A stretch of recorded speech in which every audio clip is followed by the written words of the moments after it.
Hey, boy. Welcome to another episode of 57 Ales and Hockey Tales with Wally. And today I am so excited to have on a 39, two 40-year-olds, and one has been coaching for 46 years, which puts him at approximately 66 years old. Two are from Elmira, Ontario, Canada, like yours truly. One from Waterloo and the other from Guelph, Ontario. One returns to the shed after episode 59, has scored 350 goals or listens. Another seventh rounder to the Mississauga Ice Dogs and ran amok with the University of Guelph Griffins after setting me up in the wheelhouse for a record-breaking season. Another, a Midwest Junior B and Sugar King legend as a two-time Sutherland Cup champion as the Stick Boy. And the other gave up his budding career as a figure skating coach to lead the Elmira Sugar Kings to 2 Cherry Cups and a Sutherland Cup. Folks, assembled here in the shed tonight, we have a combined 11 Cherry Cups and 6 Sutherland Cups. Welcome to the shed, the coach, the centerman, the Stick Boy, and the heart and soul, Dave Officer, Adam Kennel, Pat Kelly, and Kyle Rank. Atta boy. Hey, Wally, that was well done. Very well done. Man. I've been practicing. That's like my 145th time. Nice. Okay, I get into how we know each other. Davey O, Yes. there's been sightings of you up in my neck of the woods. Why are you coming up to Lurgan Beach by my sister's cottage? Well, I am just over at Point Clark, just around the corner from Mark King. And why haven't I seen you yet then? Well, Point Clark, I've seen your lovely sister and brother-in-law, and certainly Mark King sitting on his front porch. Like sticker Mark King. That's Yeah. right. Having a point. I'm 30 seconds from his place. We picked up a small cottage probably 6 years ago up there. So really enjoying the retirement life and spending time up at the lake. Always good. You do realize I'm 8 minutes away. Welcome anytime. Anytime, all the time. I probably am a little more comfortable seeing people in my shed than in person now, but I'll give it a whirl. Please do. Absolutely. Yes. And the other way we know each other was you were the Sugar King coach that took us to the Sutherland Cup, right? Well, I think we all sort of pulled it together at the right time and the right moment. And it was probably my most enjoyable years of coaching up in Elmira. It was just a lot of fun. So it was a lot of fun. When I talk about my favorite years of hockey, I don't know why I never bring up the Elmira days, because they were my favorite years of actual hockey, where everybody's like your brother on the team. You're not making any money and you're just doing it for the love, right? You really enjoyed it that much, did you, Wally? Yeah, I did. I really enjoyed jumping in the bench after goals too. Eh? Just the big ones though. Absolutely. Adam Kettle, how we know each other was you were my centerman to help me break the record in goals, right? That's right. It was, a couple of Adams deserve at least a smidgen of credit for that. I would say a lot. Yeah. But yeah, no, that was a fun year. Sure was. And we won the Southern Cup. I guess we all won it together and then we lost it, right? Seventh heaven, and then the opposite, I guess. Yeah, no, that's wise person once told me winning is the opposite of losing. It's the truth, as Darren Fisher would say. That's a true statement. Yeah. Statement. It really does suck, especially after you lose game 7 and then you go back to your hometown bar and it's your 3rd year on the team. You've been drinking in that bar for 3 years, and they decide after you lose in game 7, that's the night they're going to tell you you're underage and not let you drink. Cheers, Central Tavern. Ruined my night even more. Najee. What a joke. You're just making up for it now though, right? Yeah, that was anyways. And Kennel, we've seen each other. It hasn't been a couple decades. We've golfed together twice this year. We did, yeah. We ran amok in King Carden there at the Fisher Cottage. So that was I would say we did run amok when Van Dynaden pulled the huge speaker down to the beach at like 2 a.m. I think they were thrilled. They were really happy to have us. Yeah, we were great guests. Great guests. Yeah. We even made the bets once we woke up. Right. Okay, PK. We both grew up in Elmira, known you my whole life, right? Basically. Hi, buddy. And you were the Stick Boy when Ranker and I were the super fans of the team, right? Yep. Yeah. 2 times around for me, but first time with you guys sitting in the crowd and Second time with you sitting in the bench in front of me and Jimmy J. Jimmy J. Yeah. Yeah, you won both Southern Cups. You're the only one that was part of the first one, eh? I had well, only one on this pod that was part of it, but yeah, me and Jimmy J and Shafe are the only three that were along for the ride the first 2 times around, but a lot of fun both times around, that's for sure. Oh, I had loved watching it. Okay, Ranker, you're a big inspiration of why I'm doing Elmira day today.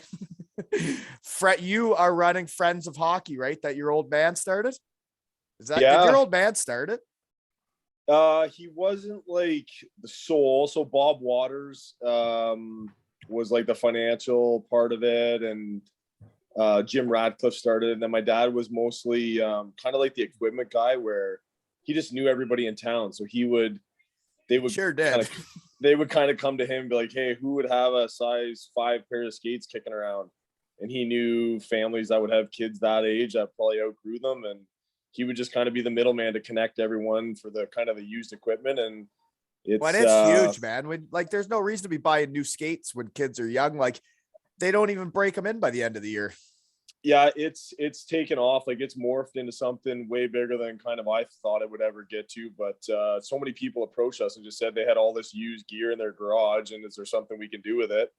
So yeah, we started the Friends of Hockey locker in the Jim McLeod arena at the Snyder Center there, and it's been awesome. Like, it's great helping people out. They're really appreciative, and just to see the smile on the kids' faces is priceless. Well, rumor has it, Ranker, I'm gonna get to see at center ice some game, and we're gonna raise money with the Sure King jersey that's been donated to the shed to raffle off, and all money that is raised from this raffle is gonna go to Friends of Hockey. And hopefully I'm going to go out there and give like a big check for like, at least $60. Nice. Right. But that'll be really fun to do that. I haven't been to a Shuriken game forever, and to think about crushing beers in my shed could turn into us raising money for kids to play hockey. That's pretty cool, right? Yeah, it's great. Honestly, I appreciate everything, Wally. The community's been awesome. Like, we spend about $6,000 a year on registration fees for kids. So it's about kind of roughly like a dozen kids, maybe a few more, a few less every given year. But it's then great you to get be able them to help playing, them out. and that's incredible, because when I say that's the size of my team this year, to think of those kids not playing hockey and the memories they've made this year that'd be brutal. Yeah. Like I said, I mean, I had such a great time playing hockey. I know my brother and sister, same thing, and now my kids playing. I don't know. Hockey's been so important to me in my life, and I just hopefully these kids get an opportunity to play it and make some memories and friends, and just learn some life lessons along the way. Well, aleshockeytales.com, folks. That's where the raffle's at. It's really easy to buy tickets once you've set up an account. Then, we're going to keep having raffles to help people out around the world, because crushing beers can do good things for people in my shed. And the other thing is, there's a kid in the UK battling cancer. He's got a 6-month battle on his hands here, Max and Maloney. His uncle was the first person to ever pay me money to drink beers with my friends. So they are 100% shed family. And I'm helping out Max in here. I'm trying to give him a light at the end of the tunnel to show him people care about him around the world. So if you could buy tickets, it's this jersey I'm wearing right now is getting raffled off, and I'll send it wherever. I'll sign it. I'll do whatever you want. It'll smell like beer and it's probably BO a bit, but we're doing that for Maxon. So he's going to decorate his room with some wild shit when he's done and out of that hospital in 6 months. And this jersey is going to help pay for that. If you folks will help us out, please, at aleshockeytales.com. Right, guys? Attaboy, Wally. Yeah. That sounds awesome. I think it's pretty cool that, us getting together, how much fun this can be. And we can also help people while doing it. That's wild shit. Okay, Davey O, where and what are you doing now? Well, I've been retired for 4 or 5 years now, Wally, and spending a lot of time in the Waterloo area, still coaching. I just finished my 46th year of coaching Waterloo minor baseball this year, and had a lot of fun. Did it for the last 3 years. What age?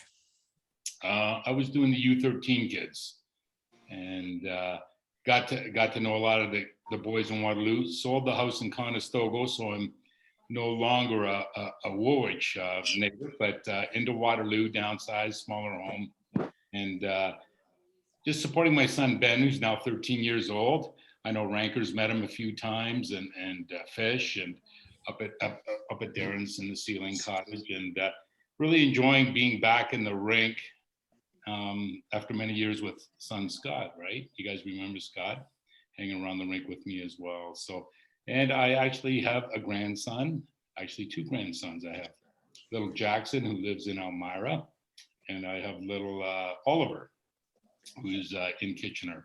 Cool. And spending a lot of time with them, having a lot of fun. So yeah, it's really, really enjoyable. So what all is it, rep baseball or like house league? Yeah, it's they have different tiers in Waterloo and in the inter-county. So it's tier 1 baseball, there's tier 2 baseball, then we have house league baseball in the inter-county. So it's the highest level. So I was actually really fortunate in the last couple of years. I worked with Mike Torchia a little bit, if you fellas know Mike. Goalie. Well, Yep. Torques, yep. Big Torch, Torques. and, He had a bit of a weight issue like myself, right? Just a touch of one. I remember him. but Yeah. he's as handsome as ever. And his son Andrew and Ben, teammates for the last few years. And it's competitive baseball, fellas. We're down to London, Brantford, Stratford, and kids will move on through the system if they want to stick with the game. So it's really, really enjoyable, but it's quite competitive. We've actually started our winter workouts already. So do you actually know that much about all these sports you coach, or do you just like coaching in general, or is it what sports are your favorite to coach? Well, I prefer the hockey and the baseball. As a youngster myself, I had a tryout with the Detroit Tigers going back a few years ago. And Is that right? Yep. And Like with Lou Whitaker and Alan Trammell, or what years were you there? before that. So, but I'm thinking, what are you? You're position, probably Dave? a first baseman, aren't you? third baseman, fellas. Third baseman, eh? You got to throw across the diamond. I don't see that, Dave. Well, He's got the soft hands, though. He's got the soft hands. I was pretty good at lifting the bales of hay on the farm over by Arthur and Mount Forest, fellas. So I was pretty strong back in the day. And my bat was pretty decent. I always led the league. There's no doubt that your bat was decent, Dave. You already talked about the sons and grandkids and all that. Right on, Wally. Batman right here. And then I was fortunate enough to play, my junior B, junior A out of Guelph, and University of Guelph hockey. So you naturally go to the sports to coach the ones that you really, really toiled in for the year. I didn't even realize you were a junior B hockey player. Is that right? No, I didn't. I had no clue we played. Everybody always talked about how you're just the guidance counselor and you're the figure skating coach, right? Well, it's really that leads me to a story about Fearman. And it was really kind of funny because that night Graham Snyder introduced me to the room. He came up to me and he said, I didn't know you knew anything about hockey. He said, where did you play? And I told him had some experiences, junior B, junior A in Guelph, and as well as University of Guelph. And he said, well, how come you didn't tell me that? And I said, well, when you come into the counseling office, we talk about you, we don't talk about me. And that's why I'm there. So, yeah, so I had a little bit of background playing some junior, and I got to play with some pretty good guys over the years, and really, really enjoyed it. And I had some pretty good coaches over the years as well. Okay. Well, I better move on here. Kennel, where and what are you doing now? So living in Burlington, Ontario with my wife and 2 kids. Girl, my oldest, 15, is in grade 9 at the high school just across the street. And my son, 13, is in grade 7 here. We've been here about 3 years now. My wife and I were in Toronto before that for about 7, and she and I both work at Scotiabank downtown. So downtown. So you got to commute in there still, or you are working from home?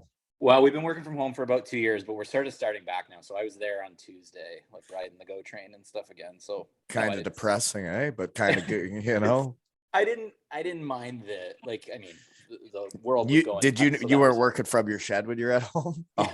Yeah, no, this is the office, right? Which is you know what? You get a couple hours back a day without the commute. but those hours got filled with working from here. Like I'm not working less, I'm just commuting less. So it's, I agree. I know. Yeah, the computer can get fired up earlier, and you can. Yeah, I hear you. Okay, so banking, eh? That sounds exciting. pretty wild, let me tell you. Yeah, no, so it's not like anything that like I dreamt of getting into, but Is it how did you just got right into that right out of when you were done hockey then? yeah, well, I finished up at Guelph, and then yeah, I got a job at the local haunt there, the Mennonite Credit Union, because my dad knew some people there, and did that for about 5 years. And then because I had a bit of agriculture experience, they were looking for people at Scotia in Toronto that had a bit of ag experience on the lending side. So I kind of got into that when I was about 28, and then yeah, that was 13 years ago now. All right, PK, where and what are you doing now? I am back home in Elmira, Ontario. Slipped out of town for a couple of years to go to Western, and came back home. Married the girl I was chasing after from high school forever, that I would have talked to you guys about in the dressing room for quite a while. But I finally, you know what? You're one of those stories. What you tell your love story, because I find it one of the more peculiar ones in the world. Yeah, I chased her down. You know what? I'm gonna tell the story first. You go ahead. You go ahead, Wally. You know the guys in the world that are the best friend, and they always want the girl, but they're never gonna get the girl ever. But they're the best friend, and they're always there for him through everything. That was PK. Somehow he got her, landed her, and best part of my life right there. And then I got my wife Jenny and the two girls. We got two daughters now, back in town, living in Elmira, just up the street from mom and dad's house, around the corner from Ranker's place. And yeah, got into exciting world. Ken's life's exciting with banking. I'm in municipal government, CFO for the municipality here in Wilmot, but work hard, play hard kind of guy. A lot of fun, and followed in dad's footsteps. I've been on the fire department in Elmira for the last 15 or 16 years, volunteer firefighting, which is a bit of a passion, giving back to the community, which is important for me. Your family has always been. Yeah, we've always been giving her. My dad's still the fire chief in town, still same guy that used to be cracking the fire code rules when we were filling the barn in Elmira there. He's still around town and still laying down the law for everyone. But yeah, it's a beauty life, still in town and loving every minute of it. Well, I know when I saw you at the golf tournament, because, people obviously don't see this from my eyes. That like I just walk out to my shed and talk to my friends, and like where it's gotten to in a year is crazy. But like when we went to the golf tournament and you were like, check out my phone, like it says your top listens, and you were showing me that like I was one of your top listens, and like, oh yeah, buddy. You know what, man, it really does mean a lot to me when I hear that shit, so thanks. And then someone else the other day said they were driving through town and saw you walking around in a 2 Ales t-shirt. Yeah, buddy, I'm advertising for sure, but I'm telling you, told you that earlier before the pod, you're doing great work doing this. I know it's a lot of fun for you, but you talked earlier, and I noticed online raising the money for the young lad there. You're making good things out of this, bringing people together too, right? Like that haven't talked to each other in years. Like I look at Kennel here, and other than getting together the golf tournament, it takes me way back in officer, and I see Kyle all the time, but those were awesome years and awesome times, and you're bringing that back for everybody, and it's worldwide. So good for you for doing what you're doing. Well, thanks, man. No, it's makes my heart really full. Ranker, you've already been in the shed, eh? So people have already heard about you, but where and what are you doing now? Yeah, back in Elmira. Took a little trip down to the States. I was down there 8 years, I guess, 4 years university, 4 years plan. Came home in the summers always, but yeah, back in town. I live about 6 houses out the back door of the new arena. Married to the new subdivision that used to be a field when we were growing up. Yeah, we used to do donuts behind the old behind the racetrack. Yeah, you could do some good donuts back there. Yeah, but married my wife Roxanne. She teaches grade school here in town. I got 2 girls, Mackenzie and Charlotte. They're going to be. Rumor has it your wife has bloodlines to Kincardine with the Burrows family here. Did you know that? Yeah. She. Guess who made the jersey? Oh, nice. Derek Burrows, episode 35, folks. Yeah, all her relatives are up from Kincardine area, so we get up there a little bit in the summer. But yeah, just I work for the Waterloo Fire Department. So What do you work love, like 4 days a week then? You punk. 4 days a week. I wish. No, it's not that. No, we're pretty good. We got that 24-hour schedule, so we're 7 days every 28. So it's a pretty awesome schedule. Allows me to do a lot of things. Like I coach both kids hockey teams and try to get out skiing a little bit myself in the winter. And When did you pick that up? I don't recall you being a skier. Yeah, I never. Were you hitting Chicopee with me back in the day? No, I never skied until I started at the fire department. I think I did like one, when you go skiing in high school, maybe you pick a day or something, or middle school. But yeah, I've kind of taken a liking to it. So I try to get to Blue Mountain, a handful of times a year. So yeah, well, that's a fun sport. I wish I could do it more. Yeah, it's like I said, it's pretty cool. So we got a few of us from work that like sneak up there, and it's some good exercise. And you were coaching the girls, right? Yeah, I got my oldest daughter. She plays on a U11 A team, so got a pretty good little group. It's fun to coach. They're starting where you can actually teach them, some breakouts, and it's pretty funny because they come to the bench and they'll do something that you told them to do and it works, and then they'll come back and like, that worked. And you're like, yeah, I'm not going to tell you things that I don't think will work. Like, I know you can probably. So it's pretty cool. And then, yeah, my youngest, she's in U9. So yeah, just her first year, like kind of with the pandemic, they didn't really do much the last 2 years other than practice. So like real games. I remember the first time there was an actual real referee on the ice. Just they were pumped. Oh, and then they going did to an away game, like yeah, they did their first away tournament this year. Seeing a new arena, it's like whoa. Yeah, you don't just play against the same kids all the time in hockey. So yeah, mind blowing, but super fun. Like I said, we spend we're pretty much at the rink about eight ice times a week. So well, you know what? I brought it up in episode 1 today, but I'm going to bring it up in the evening affair too. I'm coaching under 11, and my team won the biggest game of the year last night, and I'm still on cloud 9 about it. It was awesome. Coach. Yeah, we won our division. It came down to a 1-game playoff for first or second place, and basically, if we would have lost that game, we would have played Shallow Lake, who hasn't lost a game this season. So we won the game. We beat a team that was very, very good. And we don't have to play Shallow Lake. So hopefully we don't have to play them until we get to All Ontario tournament. And then we just have to beat them once instead of a series. Who's that you beat, Wally? What we beat Aaron Eldersley, the Ice Dogs. Oh, Aaron Eldersley. Yeah. We had lost every game in the regular season to them. Then we squeaked one out the first game of the round robin. And then we lost the next one pretty good. And then we came down to the 1-game playoff. And I tell you, it was like watching the Elmira Sugar Kings back when we played. Like literally, we just wanted it more than them. I might have brought a little mini Stanley Cup that was an old popcorn maker. And I told them that was the trophy we were playing for and that they could all sign it after the game if they won, and we would keep it forever. So Lockridge Division champions, folks. Well done. Congratulations. That's great, bud. So now we got a series against Walkerton. If we win that, then we go to the All Ontario final tournament in Windsor. So Windsor, nice. Pretty and fun. when's that? Like a couple weeks kind of thing? It'd be the start of April. You're not allowed to play games during March break. Fun fact for the folks.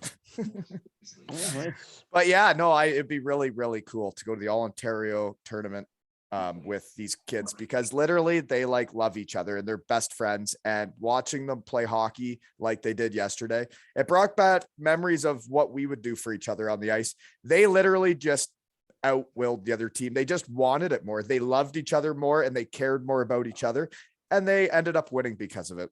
I love it. Love it. It was literally like watching the Sugar Fangs back in the day, right? Not back in the day, but it's still the same thing in town. I'll tell you that. I hear they're in first place. Yeah, I went to, if I can jump in, I went to the game there. You sure can. That's what this is about, folks. We can just banter. I went to the game last night, just knowing the pod was coming today. And yeah, that team's, they got 31 wins right now. They're 31-8. And they might be striking for the best winning percentage of the Kings that they've had. But I'm telling you, Collins. Sorry, what was that? No. More One of the wins best. than what we had. One of the best. One of the best. One of the best. Not fair But enough. Rob Collins is coaching that team, Yeah. and my buddy Millsy's the GM of them. I'm telling you, they were pressure. I was saying that before this pressure, and playing Listowel last night. First period, 9-8 in shots, tied 0-0. But by the second period, Listowel was so tired of these guys going at them nonstop and ended up winning 5 Cobb. But the way the team is playing, I watch it and I'm like, this is Elmira hockey. Like, it's just like, go, want it more. Don't be loafing around doing whatever. Just want to win, and they do. They have a will to win. It looks pretty cool, and you can see Having it. Robbie Collins as your coach would be a pretty solid. And Pranger's on the bench too. Like, it doesn't. That's history. Yeah, no, that's they say, as Clippy would say, once a king, always a king, right? Yeah, that's right. That's right. Okay, Davey O, how'd you get into hockey and what was like, you grew up in what, Guelph or where? Well, grew up in Guelph, even though we had the farm between Arthur and Mount Forest, lived in Guelph, and actually started late because I had a couple of brothers, one sister, and, just getting the equipment and getting the funds together. Hold on. Friends of Hockey, buy your tickets, ailshockeytales.com, folks. It helped people like Davey O start hockey earlier. That's right. Absolutely. So starting late and just grew up and just worked hard. Went to the hockey schools, the local hockey schools, and, started working on the travel teams, the AAA teams, and made it. Unfortunately, my draft year, I had a broken leg, and that kind of slowed me down a little bit. Did you break it playing hockey?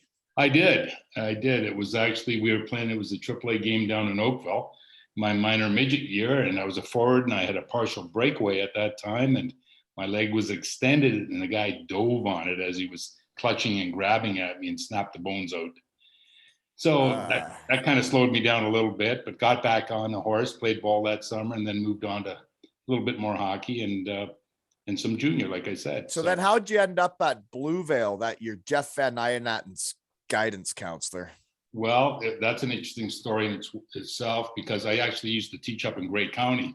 I lived in Flesherton, and some of you fellows might know where that is. Yeah, it's close to where the Waltons originate. Highway 10 and Highway 4 intersection, Flesherton. Nice butter tarts up there, Dave. Split rail festival. Nice little honey hole to throw a worm in too. Lived in Eugenia for a little while, and I ran hockey schools up in Markdale, and taught over in Markdale, really enjoyed. And then I moved down to Eastwood Collegiate, spent a few years there, then to KCI, and spent 7 years there, and then over to Blueville. And that's where I got to meet a lot of the hockey guys, because Clippy would bring the imports down in. And PK, just thinking about what you said earlier on about those 2 Sutherland Cup teams, it was really interesting, because every day at lunch I had guys like Rebby, Dice, Brunel, both of the Brunels, Sealing, Collins, Dietrich, and they'd run for the big chair in my office. And you know what? I said, what is it? Don't you guys want to go to the cafeteria? But they just wanted to come in, decompress, talk about the game the night before, and everything else under the sun. So basically your office was like the shed? Yeah, that's exactly what it was, Wally. Except minus the beer, of course. Yeah, no foreign substances. Exactly. He said Rebby and Dice were there, so. But it was kind of a magical spot, because I just remember guys like Brunel coming in with his Duke hat on, if you remember that, fellas. And he'd be so banged up and beat up on the Sutherland Cup ring, and Sealing was there. Collins didn't hang around Blueville too much. We didn't get to see him too much, but we had a lot of the fellas there. Clippy was always bringing somebody in, Cava, Polinek, and these are the guys Ranker and I were super fans for, and we would know how they taped their stick. We knew everything about them, right? Well, I was thinking about that around noon today. You fellas would probably have followed those guys. Oh God, we were the biggest boy band ever watching that. Like, hey Ranker, like we were teeny boppers or whatever they're called. Kyle, did you play video? Like, I used to play video games, and you could create the players, and I would create players that were those guys like Cava and Polinek and that era of hockey. Like, I mean, it sounds so weird, but I used to go to the rink and watch the Sugar Kings practice. Yep. Like, I don't know. I used to go to my practices in Guelph for AAA, and I would try and skate like Rob Collins. Yeah. Like I would try and actually move like him. Like you would, like by trying to skate like him, you'd flip around and slam your stick down the ice and draw a penalty, or what do you mean? Like you actually Well, skated? that's after you spear the guy.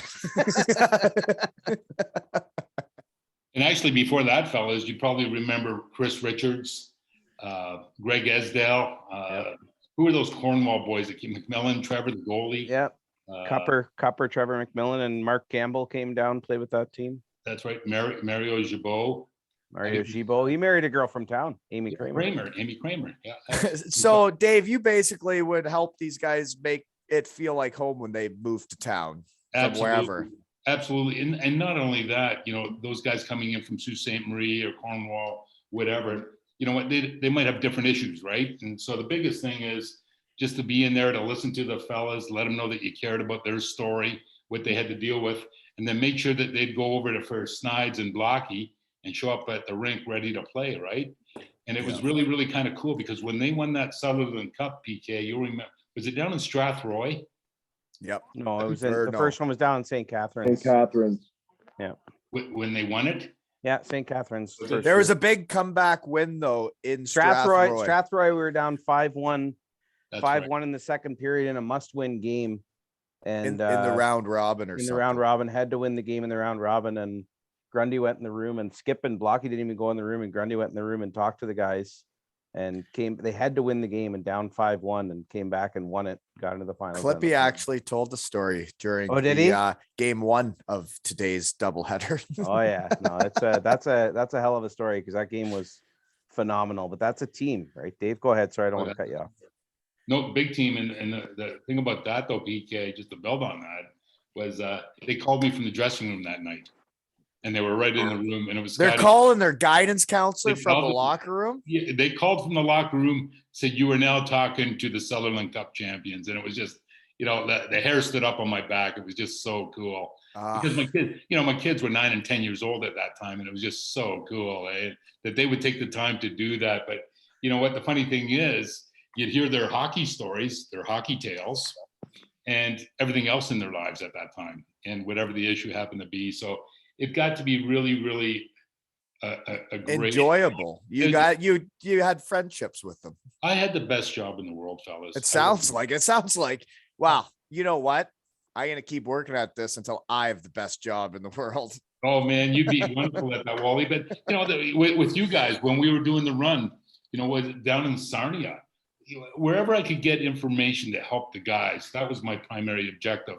That when I showed up at the rink, Easter and I would go over our game plan. We'd bounce things off Richie Ennis.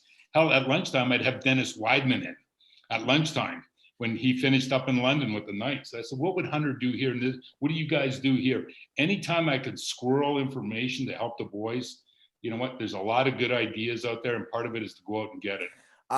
I find that's basically how, like, I learned my job now in the real world. And basically the answers are out there. You just have to ask the right people, right?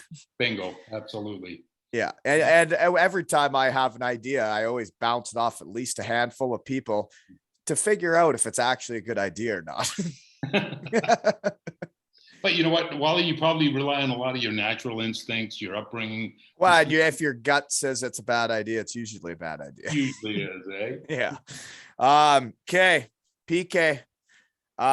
Here we go. How did you become the stick boy of the Elmira Sugar Kings? Oh, that's a beauty question. So my buddy, did you play hockey growing up? I did play hockey. I played house. I grew up in a family, single income dad. My brother, CK, the oldest brother, made the rep team. He played rep, minor, novice. I tried out, made the rep team. I was all pumped up to play rep, and mom and dad said, there's no way we're traveling with 2 kids. So congratulations, but you're playing house league. And I don't know if you guys, well, none of you guys remember it because you would have made rep from the start. But if you don't get on that team from the start, you're not getting on it. So I played house my entire career, which was fine. I still loved it, had a great time. But getting into the hockey world, as far as the Kings go in the junior world, my buddy in high school, Johnny Williamson, was the stick boy for the Kings. After Skeeter, Mike Benjamins, he took over for Skeeter. And then I came and hung out with Johnny for a bit, and him and I were both co-stick boys for a while. And then Johnny hit the bricks. I got to stick around with the big club ran into that Sutherland Cup the first time around, which was a fantastic time for me. I was way too young to be partying the way I was with Grundy and the guys, all those guys. It was a fantastic time for me. Grew up a lot really quick, and then stuck around for the second year when we did the same thing that your team did the first time around. Lost the second year on a horrible drop pass by Corey Prang. I love getting that on the podcast, but brutal drop pass to Oleg Serkinov down there in Niagara Falls. Wow, hopefully he's teaching the kids nowadays, Yeah, right? No more drop passes. Get her deep, eh? lost the second Southie there, but it was a lot of fun. And then like I said, I left the team, had a pretty bad time in my life with a brutal car accident, horrible time in my life. And Jimmy J, that's why I give a lot of credit to him. He recognized, Dave, you talked about guys needing to talk about stuff and get stuff out of their system and needing a little support. Jimmy J looked at me and knew I was in a tough spot, really in a deep hole, and said, I know what's going to pick this kid up. And he brought me back to the team, and that's when I met you guys. Got to run around with this crowd and go for another Sutherland Cup run. Jimmy brought me along for the ride, and it's a little awkward being a stick boy for a team when you're older than half the players on the team, but that's why we changed me to assistant equipment manager. I refused to be called the stick boy for that second time around, but brought back the I was thinking that last night at the game, the guys were out for the warm-ups and they just came on the ice and threw the pucks on the ice, and I would never let that happen. I used to go out, I don't know if you remember that, I used to go out and line up the pucks on the ice in the shape of an E. I'd put a big E on the ice with all the pucks before everybody would come out on the ice. It's kind of my shtick. And hung out. I don't know. I watch games now, and stick boys definitely aren't allowed on the bench, but the guys let me be on the bench back in the day between Shafe and Jimmy.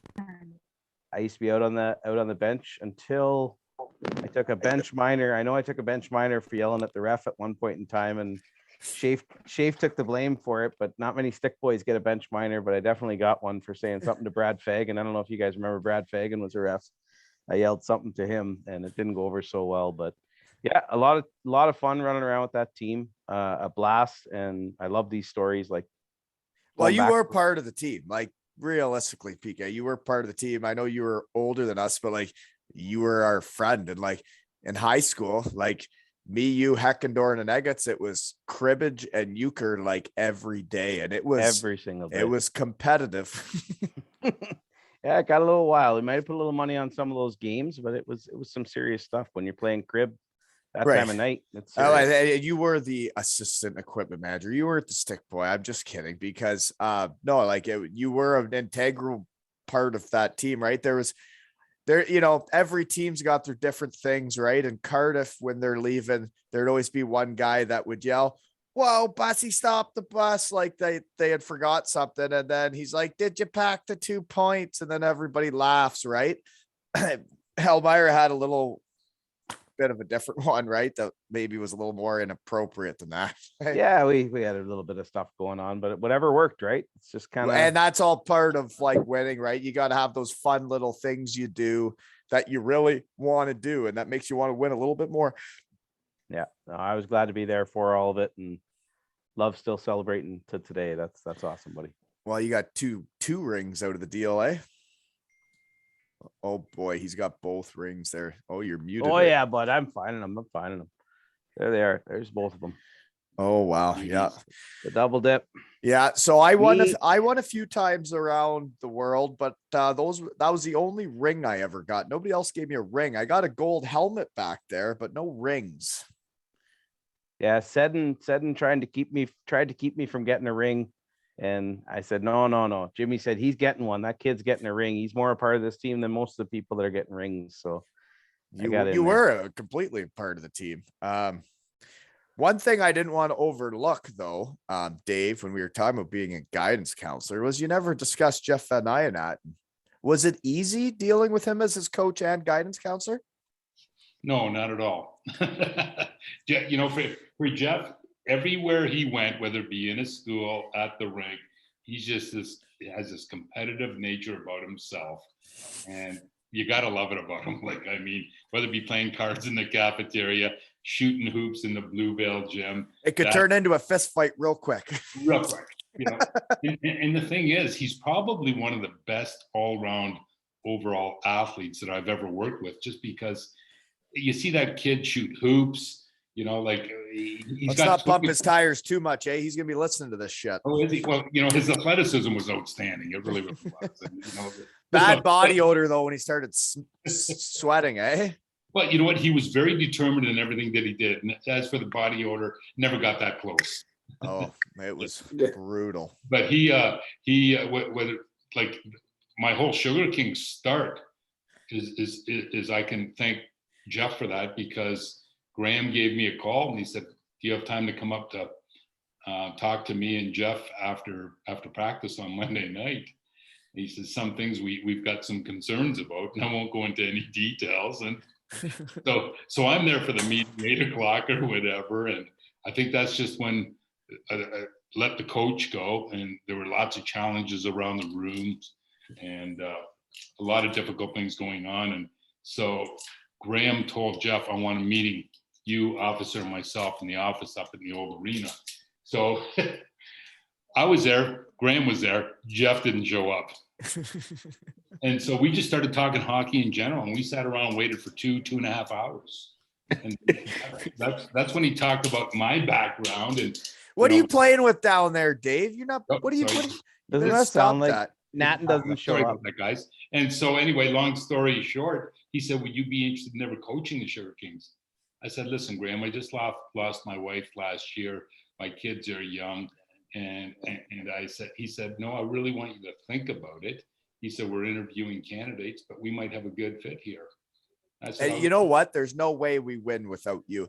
You're the only one that could handle Van Nijenat to get the best out of him to get us through those playoffs. Because realistically, Jeff Van Nijenat is the reason we win. Without him, like you're putting in Dan Regula, right? So, But the whole story is so complex, Wally, because, you know, you got Brock, and I've got Brock McGillis. He's a student as well at the school. And I should get him in the shed too. Have a chat. Sure. And you know what? He had his story, he had his ideas, and they would often conflict maybe with Jeff, but trying to pull them together, that was a real challenge. It really was. And then, yes. Well, now Van Nijenat's a little bit too competitive to be sharing a net with anybody. Yes, he is. But you know what? Well- We were in a situation where any GM's going to want to have two good quality goaltenders, right? You know, when you make a long run like that. But Jeff put it all on his shoulders, and he did a job for us. As you know, he was outstanding. He's a workhorse. Adam, what were you gonna say? I'm trying to figure out when Brock left. Like I I don't. thought it was earlier on. Like, to be honest, it surprises me that he was still there when Dave came.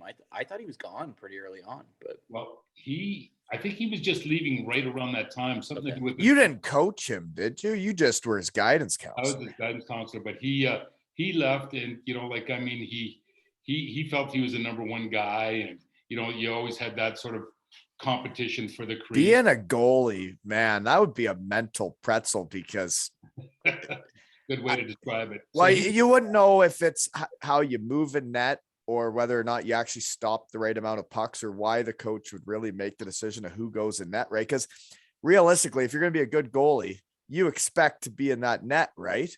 And both of those guys could play goalie just fine. Absolutely. But I would say Jeff Van Nijenat is one of the biggest competitors I've ever. Where did I've- Brock go? Where did he end up? Apparently he went back home where he had an ankle injury, and he had to rehab it with someone up in Sault Ste. Marie, who was the team doctor with the Greyhounds. And I said, I got to believe that there's some local guys around here that can help you with this ankle problem. I think he wanted to go home. I right? think he went, yeah, he was fed up, I think. Yeah, I think he wanted to go home, and it just wasn't a good fit. So that's how it all started. A meeting with Graham Snyder, Dave Officer. In the Doty Hummel room. Yeah, and he didn't show up. Nats Yeah, didn't for show clarity, up. Jeff didn't show up at all. Right? Like, he didn't just show up late. He didn't show up. But there's We should find out where he was. yeah, but you know, Did he have the roadhouse door in the back of the Jimmy when he showed up, or no? I guess he never came. he never came. But you know what? Whether it be with teachers, whether it be around the school, there's always a story around Jeff. But certainly fond memories. And I have a prized photo after we won that Sutherland Cup, and I go up and give him a big hug, and his mom or dad took the picture. and they put it in a frame, and I still have that downstairs in my family room. It's really kind of cool. Great memories, Dave. Just those That's special awesome. relationships, right? So Well, absolutely. Yeah. Okay. What else do I got? PK. Out of the teams, do you not think when Dietz and Collins were traded to the Sugar Kings that was probably like the biggest day in Elmira Sugar Kings history?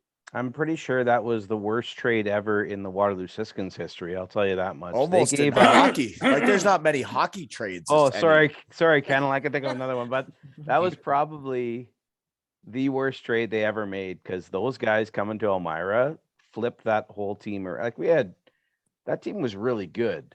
But they were like top couple in the league in scoring. Dietz got 50 goals. Millsy was telling me this last night. Dietz got 50 goals. Like, and this is a guy you kind of shoved off and got rid of in Waterloo. And then Collins was who Collins is, like phenomenal. Yeah, it worked out great. And they had Nick Delic was a defenseman and Bob Van Hooligan. Like all those guys came from the Siskins. And then that was the team that the won guy on the the bottom right, Mr. Adam Kennel. The Siskins, terrible traders, eh? right. They brutal getting rid of guys. Kennel, Well, who'd you get traded for? You don't know this? Chris I think- Drexler. Yeah. Chris Drexler, Oh, 1 for 1. Chris Drexler. He was the Nice. guy that would, if guys would go to hit him, he would like bring his arms up and try and like cross check him under the chin. I That's a remember. brutal trade, Kennel. That's awesome for Elmira again. Like that's But- fantastic. But you know what? I actually like, and I'm not buddies with Drexler now. I don't keep up with him, but I actually think it worked out okay for him too. I think he wanted to go. You guys played both there. wanted a fresh start. He played there 3 years. He played at Laurier after. So like, you know what? I think I heard somebody say the other day, you never want to take someone too bad in trade. You want it to work out for both sides equally, or else no one will ever do deals with you. So you know what? I think it actually worked out okay for them. Good. They didn't want me too much anymore in Waterloo, so it was fine for them. I find it interesting you're- though that like the Sugar Kings made that trade with the Siskins, and then Dietrich and Collins come, and they're my two favorite players, and Ranker and I are super fans.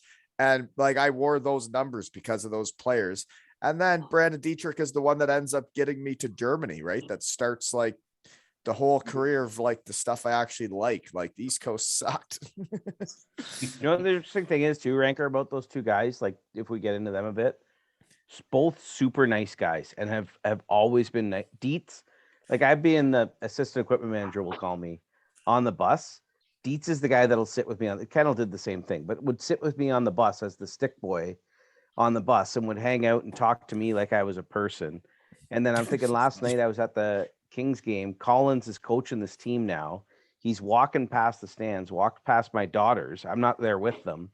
I was up talking to Shafe. He walks past them and makes a point. He doesn't know my daughters, makes a point to say hi to both of them and thanks for coming to the game. Like these are genuine nice guys, and that's what Elmira was kind of about, right? Like it was. That's You what can't it is be a about. jerk. And Millsy told me that last night as a GM. Now you can't be a jerk and play in Elmira. If you are, you don't fit. And Dave, you'd know that, right? Like doesn't last. Absolutely. you don't last if you're a jerk or if you're selfish or whatever.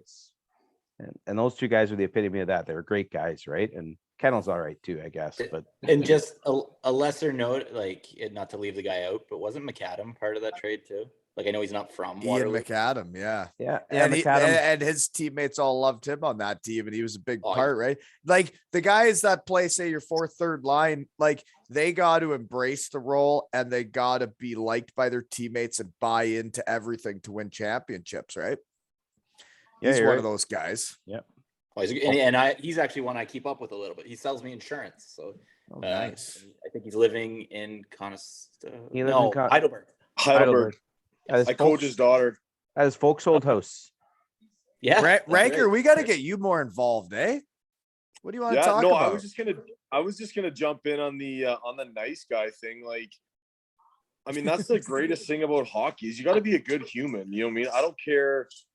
I mean, we talk about this all the time. I talk with guys at work. Like, I was super competitive out there, and I would slash guys and hit guys and have to fight guys and do whatever. But you just did it because you're competitive. As soon as you leave the ice, like, It's I mean, over. you still got to be a nice person. And Like, were you nice to Jim Bradley after you buried him at center ice there? Or...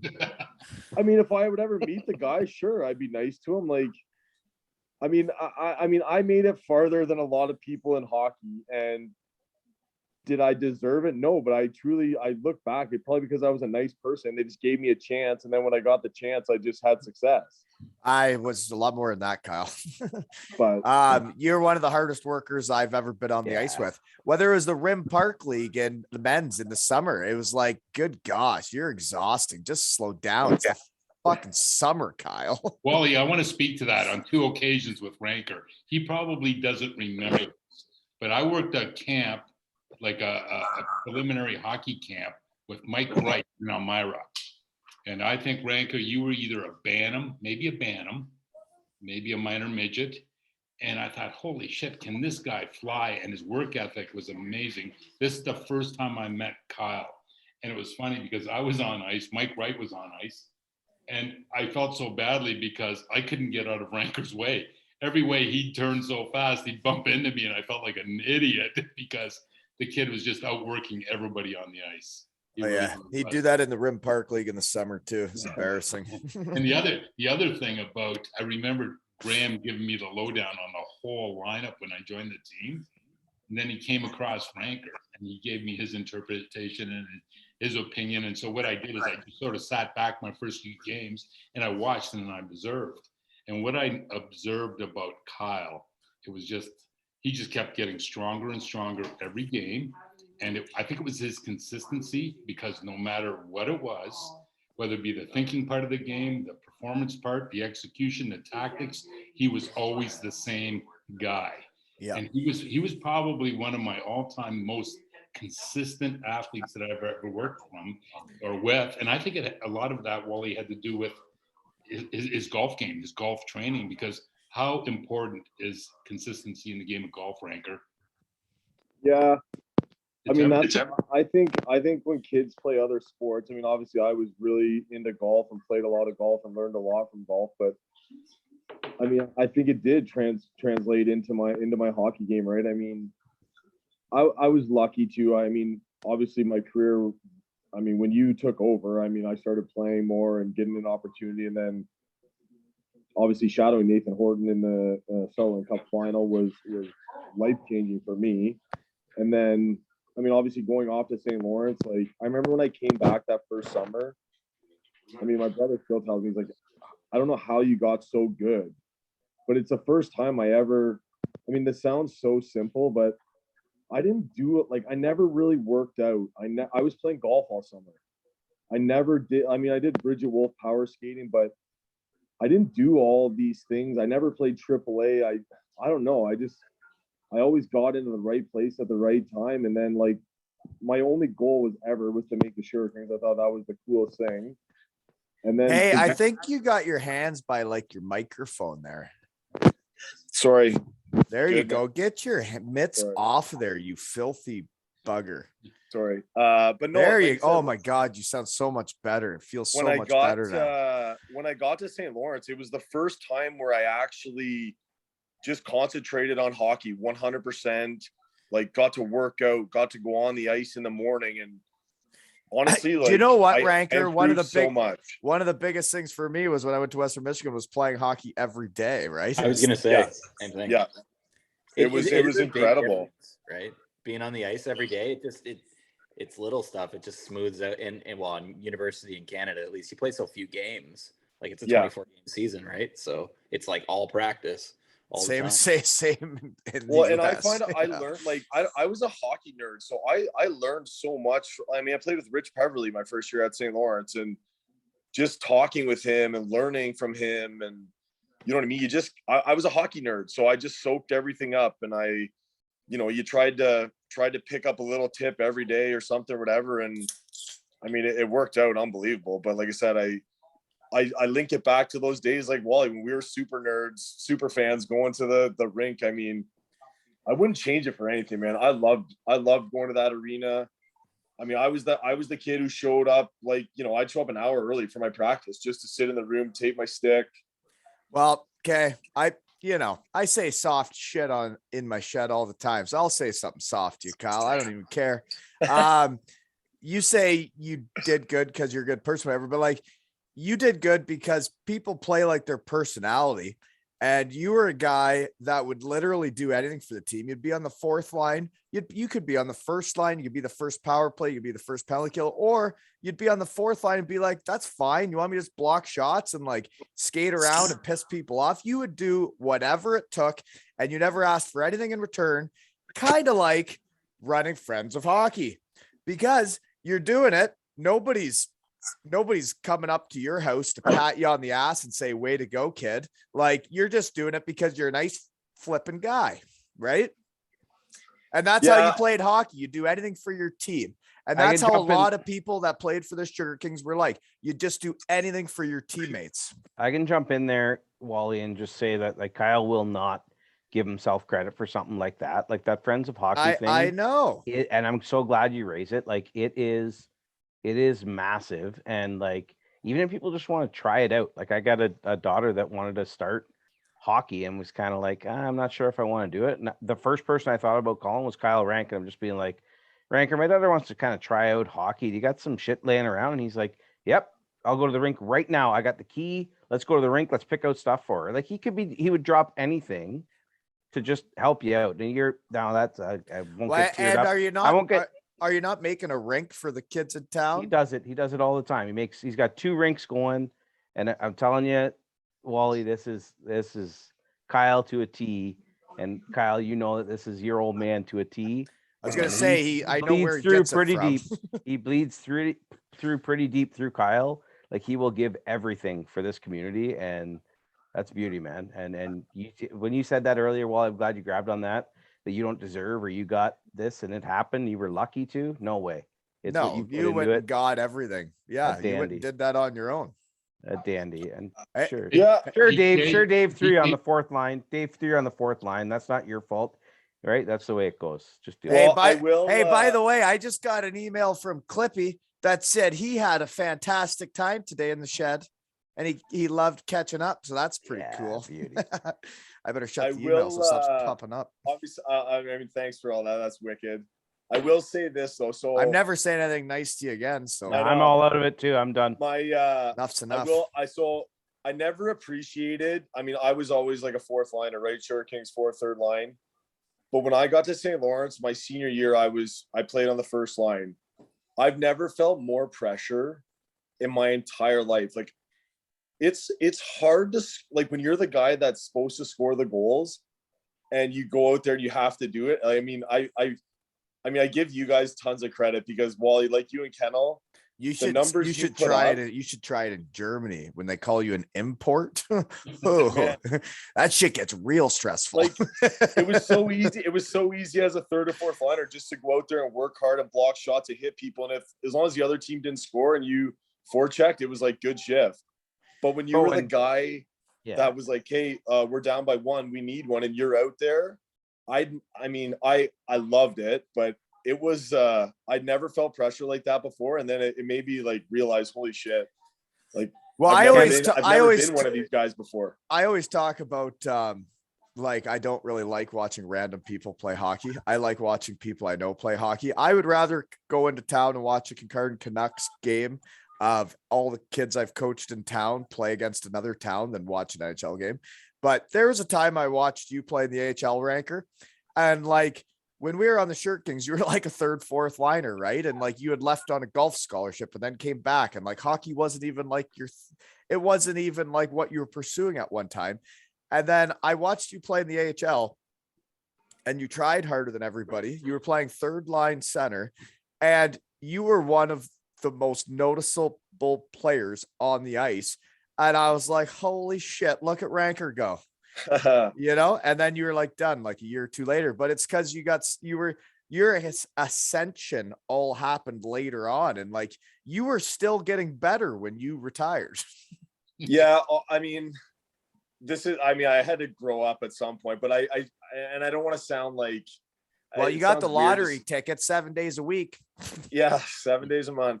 Or 7 days a month, whatever. Yeah. I honestly, I retired and I had my best year ever. And when you get into pro, you kind of, it gets really hard. And obviously it's a business. And I was 28 years old, and I'm like, my wife. And then I called you from Germany. I'm like, Bietigheim sucks. We need a guy. And you're like, sorry, man, I can't. I'm like, Yeah, you're a punk. Life got in the way, but I truly believe the goal was to play one game in the NHL. I mean, I went to 3 training And the camps. thing is, it's funny when you talk around your shed, it. you could have played in the NHL. 100%. You could have played third, fourth line in the NHL, and you could have played there for a decade and done very well, but you have to get the opportunities to be there. Yeah. And I mean, the biggest thing I found, I mean, it's no different when Dave took over coaching. I got an opportunity. I had a few coaches. Like I played for Kevin Deneen for two years in Portland, and we just hit it off. Like he really liked me. He trusted me in situations, and I was that fourth line guy. If we needed to win a face, I was your coach, I would have played the shit out of you. Like Kyle, the same Kevin Deneen was right winger to Ronnie Franchise, like that Kevin. Yeah. Yeah, boy, nice. So and then so then he got a job in the NHL that next year, and the writing was kind of on the wall. Like it was just I needed to play somewhere for 1 year until he could because he got the job in the summer, but they had already given out all their contracts, and he was just kind of like, you got to play somewhere for 1 year so I can get you into the minors the next year, and it just didn't work out. But I had a wicked ride. Like I mean, my first year going to Pittsburgh's training camp, I mean, I was on the ice with Crosby and Malkin, and I mean, it was a pinch me moment. The weird part is, right, is like growing up in Elmira, when you talk around, is like we always shot to be a Sugar King. We weren't shooting to make the NHL. We didn't even think it was in the radar. We never thought it was a thing. But like when I think of you as a player, when I watched you play that AHL game, you were one of those guys that, like, if you get called up, kind of like a Dan Snyder, if you get called up, you could have been such a rat that game, and the fans could have been like, holy shit, look at how hard this guy works, and look at how hard he's pissing people off. All of a sudden you're like the next Steve Ott, but like you could even skate better than him and work. You worked as hard as, I don't know. It could have been a lot different. Yeah. I mean, like I said, I don't ever want to look back and say what if or whatever, because I truly had a great run. Like that's why you go out to the shed to talk about it. Yeah. And it's funny though, because like I was so naive, and I mean, I don't know, like I had like NHL teams coming to watch me my senior year at school. They're like, who's your agent? I didn't have an agent. Like I didn't. Bob Cummings. Call Bob Cummings. Call Bob Cummings. He helped me get to St. Lawrence. So like, it was crazy. Right. And then like, I mean, I'm just bouncing ideas off my college coaches. And then thank God my one assistant coach played 12 years pro and introduced me to his agent. But you know, it was weird. Like I don't know. It was mind blowing for me. Like I would call. I was the same. I cell phone. I never had an agent until my junior year, and then like you start getting asked, because like I was doing well at Western Michigan, but I had never been asked to be a player for an agent. An agent had never approached me and said, "I want to be your agent," and I was junior year and I was leading the nation in scoring, and I'd never had an agent ask me, and I don't know why that is, but when you see Derek Kahn, you see Rob Collins, Brad Dietrich, like it's interesting how like I see some of the guys that made it, man. I don't know. But Wally, you're absolutely right, Wally, in that you don't know who that shooting star is going to be. And like you said, Ranker could have had a call-up opportunity and just made a career for 10 years easy. If you go back a few generations when I played, there was a couple of fellas that I would have never have picked and made it to the NHL. Right. One of them was George McPhee. You know George? Yeah, the GM there or whatever. Yeah, in Vegas. And the other one was Brian McClellan. Brian was my D partner for 3 years over in Guelph. Georgie was a right winger. And both those guys, you know, Brian won a Stanley Cup in Calgary. Those boys, Guelph guys, have done very, very well for themselves in the game of hockey. Now, if you saw them in high school and the things that they did, you would never have believed it. Absolutely. So you just don't know. But if you just keep forging ahead, stay within the valley, you can do it. You can really, really do it. Well, you can shoot for the stars, right? Like you may as well give her. And that's why I want to jump in and just say one thing, because this is a funny story. So I didn't even have a cell phone when I was in university, and these guys were trying to call me. I remember Brian Trottier. He was like assistant general manager or something with the Islanders, and they wanted to sign me after my senior year. And I hung up on him in my dorm room because I thought it was buddies on my team playing a joke. But like I don't know, like they figure out how to get your dorm room phone number. Like it was crazy, man. I didn't, I wish I would have had a little more guidance in a few instances, but like my first pro game, I had my one roommate I didn't even have a car. He just drove me to the arena and dropped me off and was like, okay, see you later. And I lived there for a month and a half in a hotel with no car, no cell phone. I didn't have any money. We went to that, Kyle, we went to the game in Buffalo the one time, like you and Rox and my wife and I. We went down to that game and we got downstairs because you knew all the guys in Buffalo because you were playing in Portland in Portland. And we got down in the room after the game and like Gerby's there in the hallway and Kyle's like rubbing Nathan Gerby on the top of the head because he looks like a little skateboard kid. And he's in the room after, and all these guys are like, I can't believe you're done playing hot. Like, you're a better player than we are. You work harder than we are. Why aren't you playing? They would say that to him, and Kyle's just like, whatever, man. He's like, I got a wife. My life's happy. I'm great with it. And it's so cool that you could step away and look back at these guys that are playing a pro career of hockey, and you've went, you know what? I had my fun. Hockey was great for me, and now I got a life ahead of me, and you're doing great with it. But it was just so funny being in that atmosphere where you were like, these guys are like, you should be playing here. We shouldn't be playing here. And you're like, Gerby, you little skateboard kid. Well, I watched that game in the AHL, and I really feel like I can evaluate hockey players quite easily. And I thought you. Yeah, I appreciate that, Wally. I mean, like I said, I got to play with some really, but it's really like growing wicked up players. in Elmira, right? And I was always the goal scorer. I was always the little guy that had to score goals, and I didn't really understand roles and how important they are on a hockey team. And I just always was the guy that scored goals. But when you look at a hockey team, you need a lot of different things.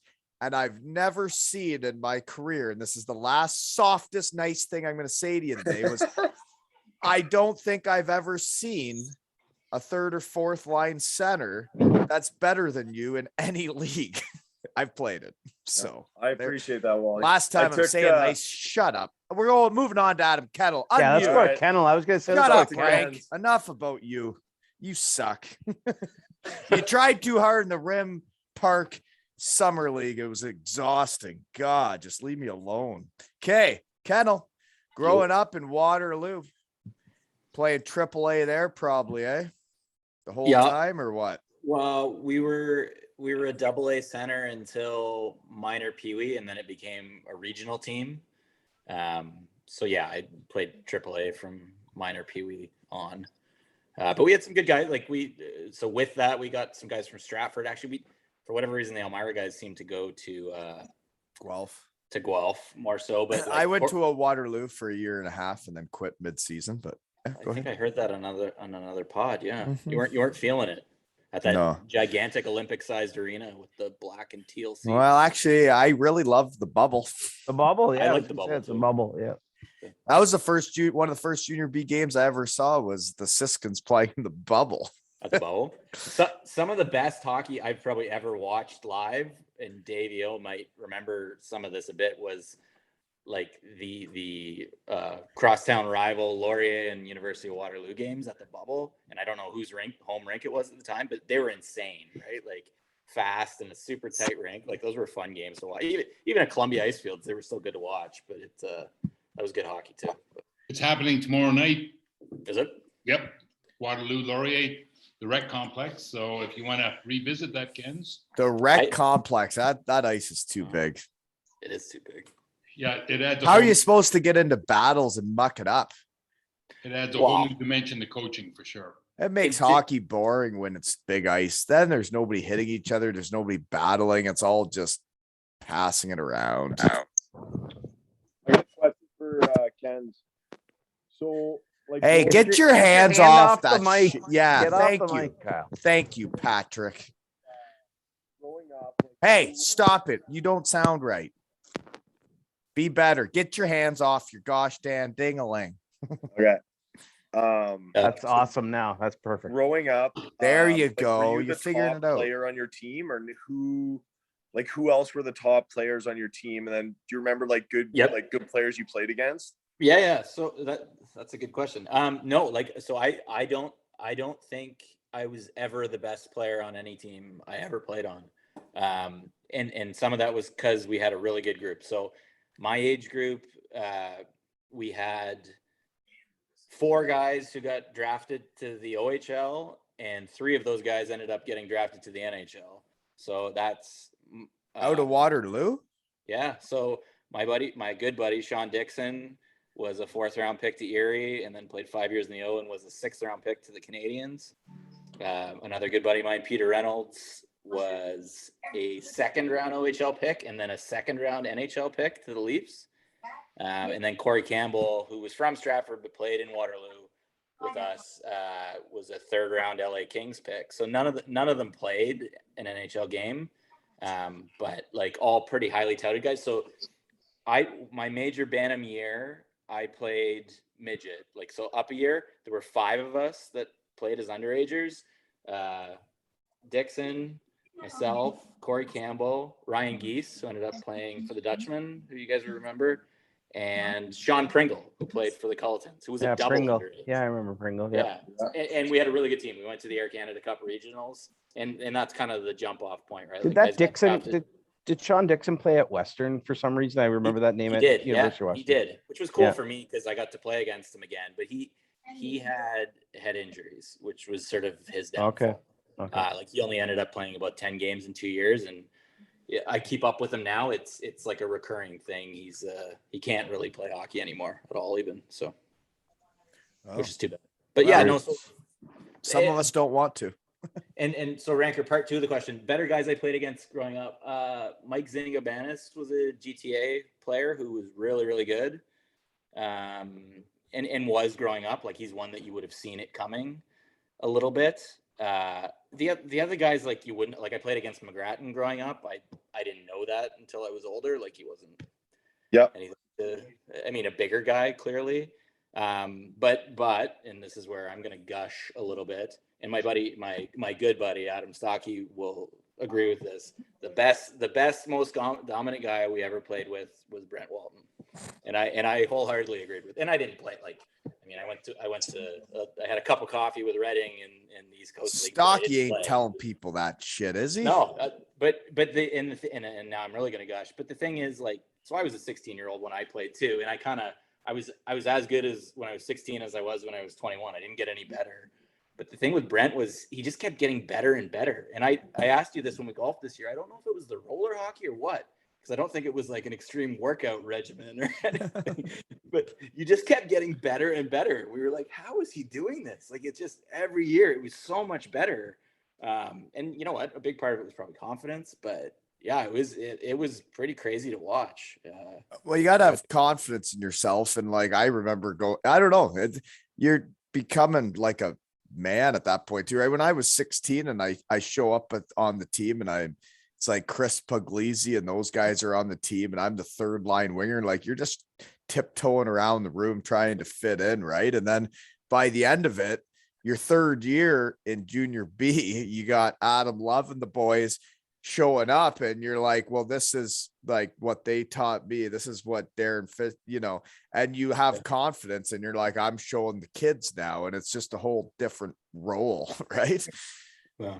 You're right. It wasn't a workout routine. But I love roller hockey, and I want my son to get to play roller hockey, and I don't know how to do that from Kincardine. So if anybody's listening that knows where I can get him into a roller hockey travel team, I'd rather him do that than play spring hockey. I'll say this, Wally, and I don't know if you worked on it a lot, but your shot, talking to people in my shed, I work on it a lot. Yes, but your shot was one of the best shots. Like, I played with NHL draft picks, man, that like had brutal shots, and I always like relate back. But your shot, Wally, was one of the best that I'd ever played with. Yeah, I don't know if it's something you worked on or whatever, but I don't know. It was accurate. It was quick, and you seemed to get it off in traffic. And I mean, you scored a lot of goals. But thanks, Kyle. We've been saying a lot of nice things to each other. But even, and not to belabor the point, but even that last year, right? Like, Molson, a former NHLer and current AH, he's still playing in Hershey. Eh? Yeah, that's wild. Really? Yeah. But anyways, like that wasn't, I don't know. He had a lot of points, but that wasn't a thing, right? Like, and I remember we kind of took that a bit personally, right? Because he kept creeping up it was a bit like the old Stratford Culletons, right? Like, you'd play them and you'd be like, these guys aren't that good, and then they buckle 6 or 8 points in a game, kind of thing, and you wonder how they did it. But it was just never a comparison. Like, Brent was just so far and away better than everybody else, and was so competitive. I remember Dave saying something about that too. He was like we had the last year we had that chin strap club. I don't know if you remember that, Brent. Like it was I like, do. Yeah. sort of like 5 Yeah. minutes left in the game, we just undo the chin straps and sit there. And I mean, it was fun and funny and stuff. But I remember a few times Dave making the comment about like he'd put the second power play unit out first or whatever, and you just turn and look at him and give him one of these. And you'd be like, Brent, all right. Yeah. Yeah. Well, when the game was on the line, I definitely wanted to be out there at that point. And it's weird, right? Because the older you get and the more you play, that I don't know, that it's just, I don't know.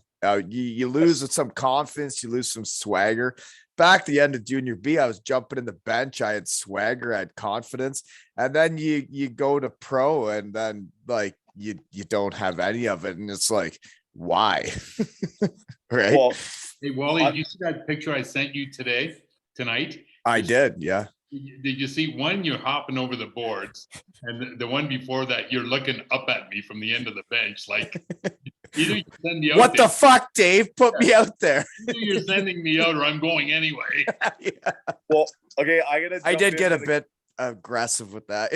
Sorry. I got a question for Dave. So, like, as a coach, do you like when a player looks back at you? Like, say, you know what I mean? Say we got a power play and they look back, or we're shorthanded and a player looks back. I think it has to be a player that knows he's good enough to do it. If Yes. I have a player looking back at me that I'm like, I don't even know if I want you on the ice, don't look at me. Actually, to answer your question, honestly, I'd prefer that not to happen because Yeah. I know. Sorry, Dave. No. And here's the reason, Wally. I know who the horses are on the bench. I know what they can do. I know they want to be out there, and there was no doubt.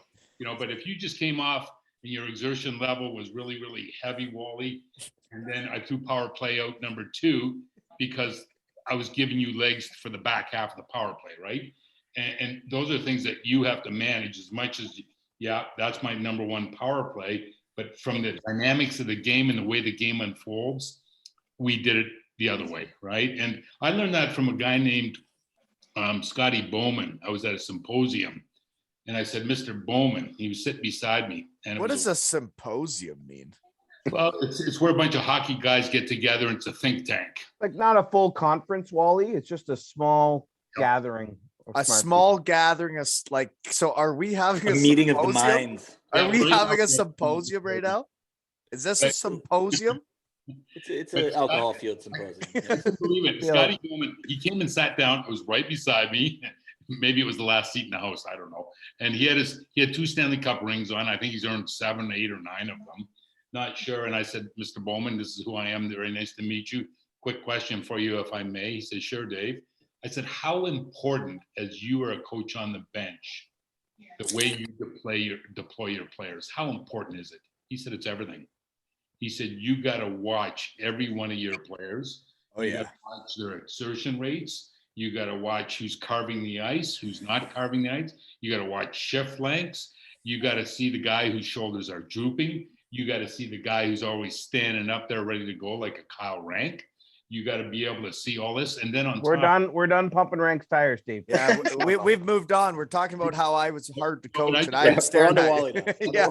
Yeah, we're on to how I was hard to coach, and I was a bit of an asshole, and I thought I should be out there all the time. But you know what he said then? He said, not only do you have to do it for your bench, you got to do it for the other bench too. Oh, it's all, but yeah, that's one thing as a coach I haven't gotten into is what the other team's doing, because I always found as a coach that as a team, if you're worried about what the other team's doing, if you're matching lines, if you're shadowing people, Kyle Rank did it well, but other than that, like if you're worried about what the other team's doing, you're not in the driver's seat. Like you're chasing them if you're doing that shit.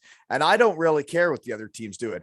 I'm watching my guys, and I know who my horses are when I'm coaching under 11. And I also know that like before the game, you kind of have to give the guys a heads up. Like, so last night in that game, I coached it a little differently than normal. It was a full go. And I talked to some kids before the game and I said, listen, you may not get out there as often as normal. It's only a 30-minute game. It's 3 10s. But I need you guys to trust me that I'm doing everything I can to help this team win. And when you go out there, I need your absolute best. And Cohen Stam, one of my favorites, says to me, he goes, I understand, coach. I'll do whatever you ask. And I'm like, God damn right you will. And then he was out there the last 4 minutes of the game, chipping it out, chipping it in, working the walls. God, it was fun. Sorry. Get that boy a Kyle Rank jersey. He's the next issue, man. I was really hoping he was going to be the one that sat in the middle of the bench for the last 4 minutes and was like, I'll do whatever it takes, coach. Well, But then he was once I sitting put right him here. out there and I'm like, he's doing everything Ready. like, and he was, when I said, be ready when I put you out there, That's give me your awesome. all. And he was, I'm like, well, when it comes down the last couple of minutes, you're going to be going out there because you're into this. And you're right, Dave, you can see which kids are into it. And for me as a head coach at this age, I went for the first game of the season, I stood behind them and I couldn't see them. I couldn't talk to them. And I was like a head coach back there.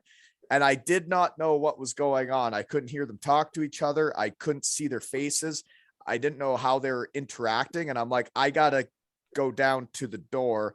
I'm going to run the door and I'm going to be in more control of what's going on and what they're saying to each other, how this is all going. And you're right. You can tell which kids are ready for a shift and which kids aren't, right? They need a break.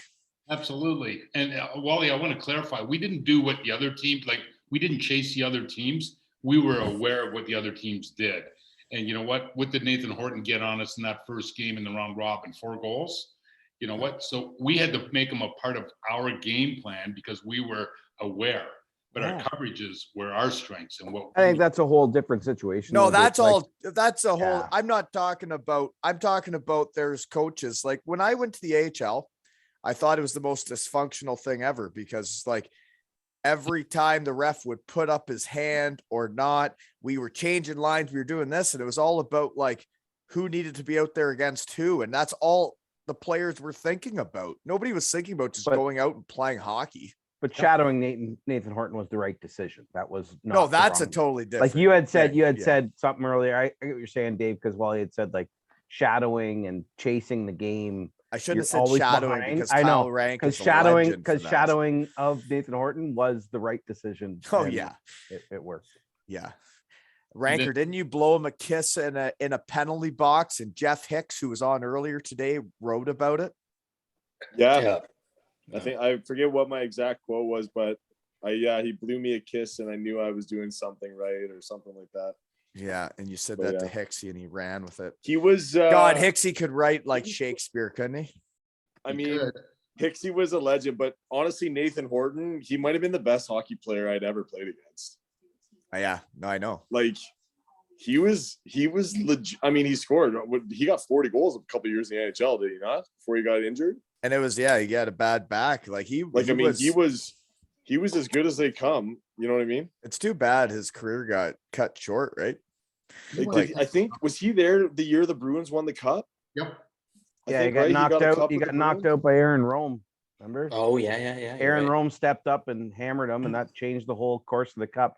Not that I'm a Canucks fan at all, but that was the end of the cup. They kind of changed the course of things with that hit. Yeah. Aaron Rome, but he was a fantastic hockey player. Okay, sorry. I now I got to change the subject a little bit. Okay, because I'm looking at my notes for the first time in a while.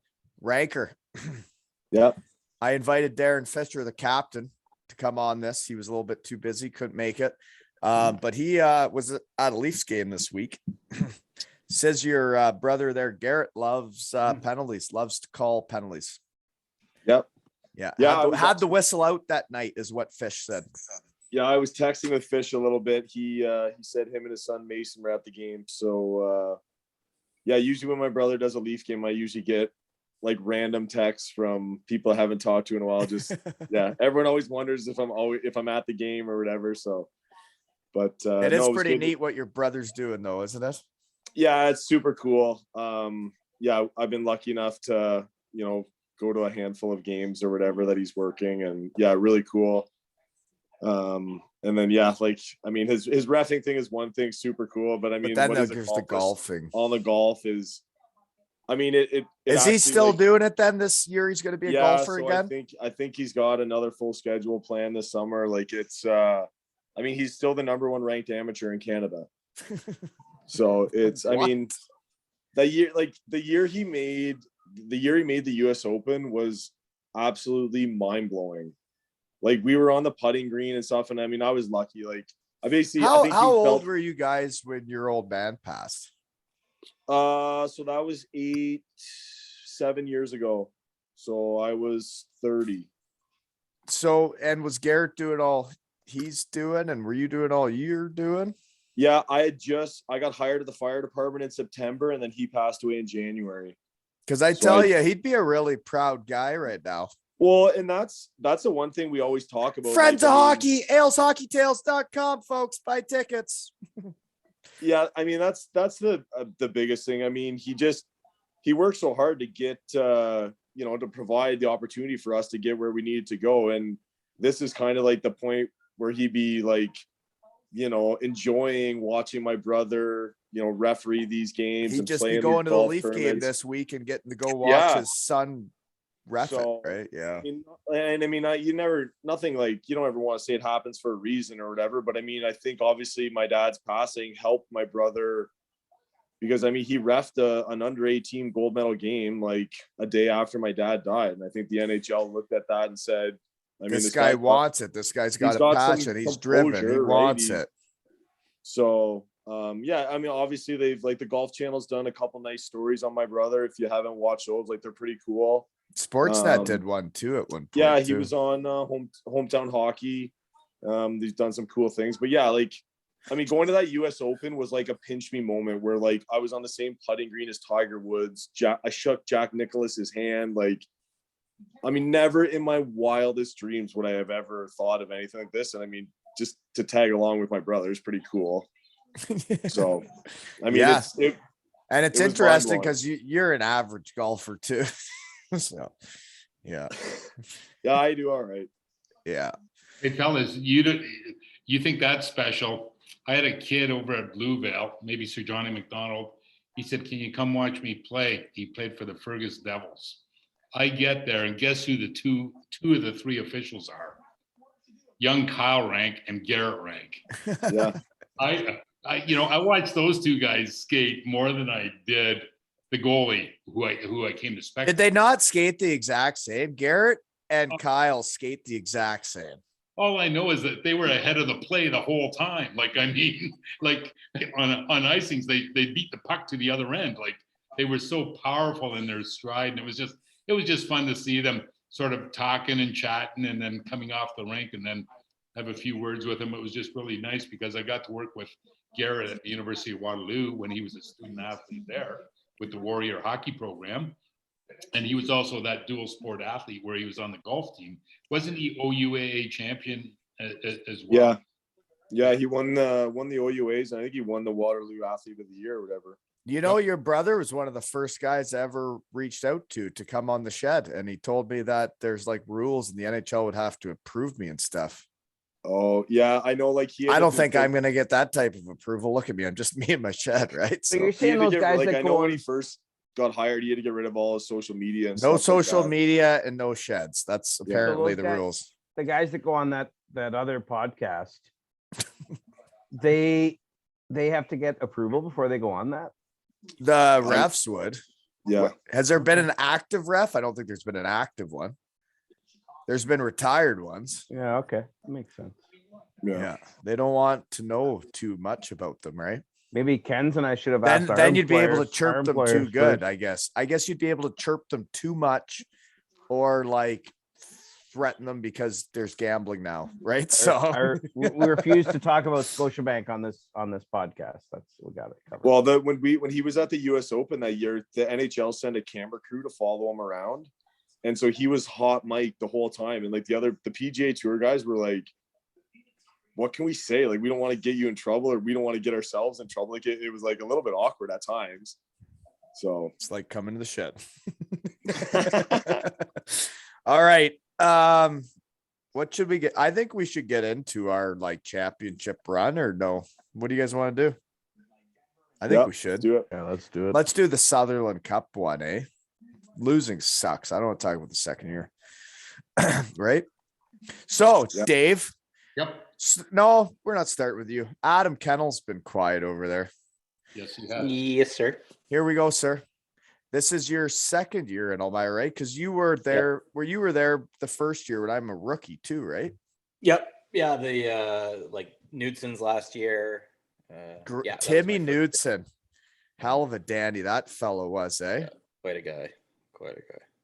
Yeah. Yeah. Eccentric. I remember he taught me that, like, that was a culture we had at the Sugar Kings. You know, there's the culture of you'll do anything to win. You'll block shots for anybody. You'll fight anybody. But there's also the culture that the year-end banquet, you get totaled on the bus trip there. And he was really good at that. Crushed. So I saw him do it. I thought it was acceptable for me to do it. Makes sense. Anyways, so the second year, so our first year then on the team, we were like, okay, right? Or we lost to Cambridge in the semis, right? Or who did we lose to? We lost in the second round, like beat Yeah. Waterloo in the first round, which I remember because that was a big deal for me. But yeah, lost in the second round.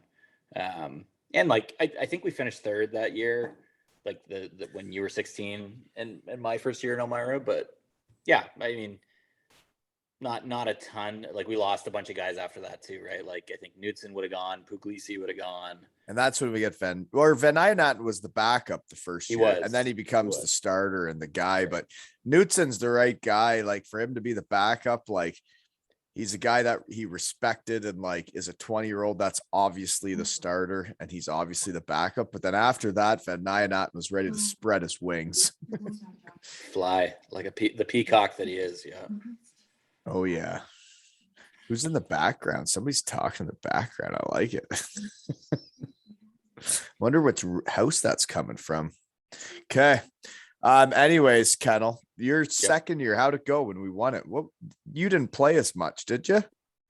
Well, no. So I did. So that's Is this Disco Dave's fault? Were you not playing as much? No. Disco Dave revitalized what was nearly a lost career, right? Like, so that's the year we won.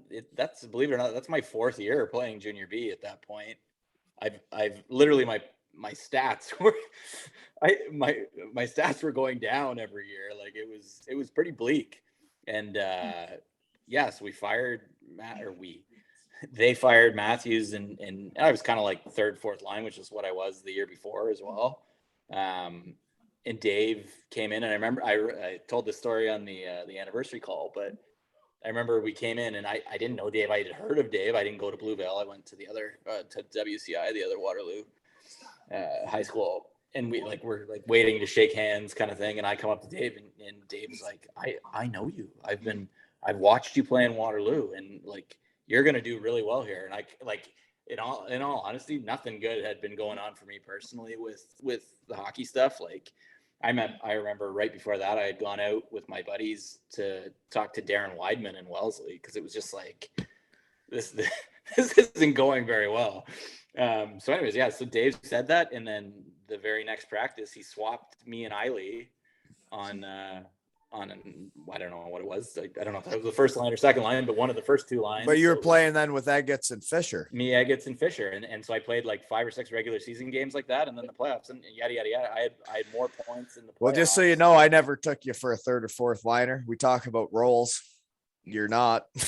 Wait, no, and Jeff Van Eynatten takes some credit for this too, right? And Dave can correct me, but I think Jeff says he went into Dave's office and he's like, "You're wasting him there." Like he's that's why. And then Dave's the type of guy that like you can bounce ideas off of, and he's like, "Oh, well, maybe that's an idea. We should go down that avenue." And putting you on the top 2 lines is definitely one we should have done, right, Dave? Well, you know, it all worked out in the end, and that's what we were trying to do. But you guys know in coaching, you're always mixing, matching, and trying to figure things out. But if I remember correctly, you know, PK, you might remember this. After that change, I don't think we lost a game until well into the new year. Yeah, it was like straight goods from there out. Like It was win after win after win. Yeah, that's right. Established and settled, and you know, like I mean, a lot of good things were happening. There was a lot of positive energy floating around, and then we ran into some suspensions and injuries, I think, at one time as well, and we dipped a little bit, but came back strong At the right time. Like that's when you lose games. Like lose games with about 10 or 12 games left in the season, get a couple losses in to build up that desire to win and drive for it. You can't win too much or you get too fat and happy, right? Yep, that's right. Well, What did we finish fourth that year in the regular season? third. The year we won it, we finished third. Third. But And Owen sounded really good. Kitchener right? was fifth, right? Kitchener was fifth. That's who we played in the first round. Yep. Yeah, I think so. Davey, So they were did you sixth. know that within the second year of being an Elmira Shuriken for me, that I'd grown up watching Jeff Snyder's the coach, Skip's the coach, they're a dynasty. I finally make the team. You're the fourth coach I had by my second year. Kevin Block, Bob Noble, Dave Matthews, Bob and then Noble. you. Great ones. Good Yeah. pull there. Wow.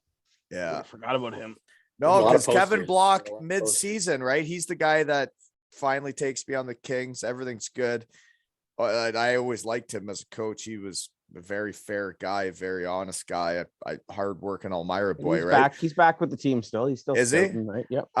So anyways, he goes up to the Rangers, right? With Skip that year in the mid-season, and then they bring in Bob Noble. And I remember after that season, they told me I had to change stuff and do stuff if I wanted to be a Shuriken the next year. And I was so happy that guy didn't come back. Like I don't think he had a shine for me. No, he didn't. I don't know who he liked. Like him and Fish were tight, but like I remember the same thing. Well, like he did not like me either. But I mean, yeah, I don't know. I don't know who. I can't remember who his guys were outside of Darren. But I remember Darren having to do like a lot of like triage between us and Bob. Like doesn't mean it. Just settled that, and that's never good. So No. Yeah. But anyway, so yeah, you were the fourth coach. It was a little unstable there, you could say, for a Wasn't couple Noble years. from Stratford, Wally? I don't know. Yeah. I think Orangeville, I thought. Oh, you might be right, Kyle. I think he came from Orangeville because he He had did. ties. He did. Yeah. Yeah, he had Crusher. ties in like Fergus area too. Do you know what's funny that you say that Orangeville? There's only two teams, Wally, left in that league, that junior B loop, that are still the same teams. The Elmira, and they played last night. Elmira Shurikens and Listowel Cyclones. Everything else has changed. Really? Yep. I went to a team. tournament in ahead. Air this year, and are they in that same league? Yeah. 'Cause they have And they're a big deal. they have the a hell of a Dutchies- barn there. The Dutchies went to Air. Kitchener and Waterloo are now the Siskins, the Kitchener Waterloo Siskins. Stratford changed their names to the Warriors. Yeah. Brantford's gone. Orangeville's gone. Yeah, everybody else is gone. It's Elmira and Listowel and Cyclones are the only things left. Isn't that crazy? Guelph still has a team, but what are they called now? No, They don't have a team? no, they're not in that loop. Oh, the thing that I talked about Clippy with today was like, all it takes to get scholarships back in that league is for one school to come watch the games and see that there's players in that league. And then they won't be telling them they got to go to the BCHL to play a season. They won't be telling You're them they got bang on. like all they need is one kid to go to a school and have a season. And then all of a sudden they're going to be like, no shit, really? You can be from Elmira and be good at changed. hockey?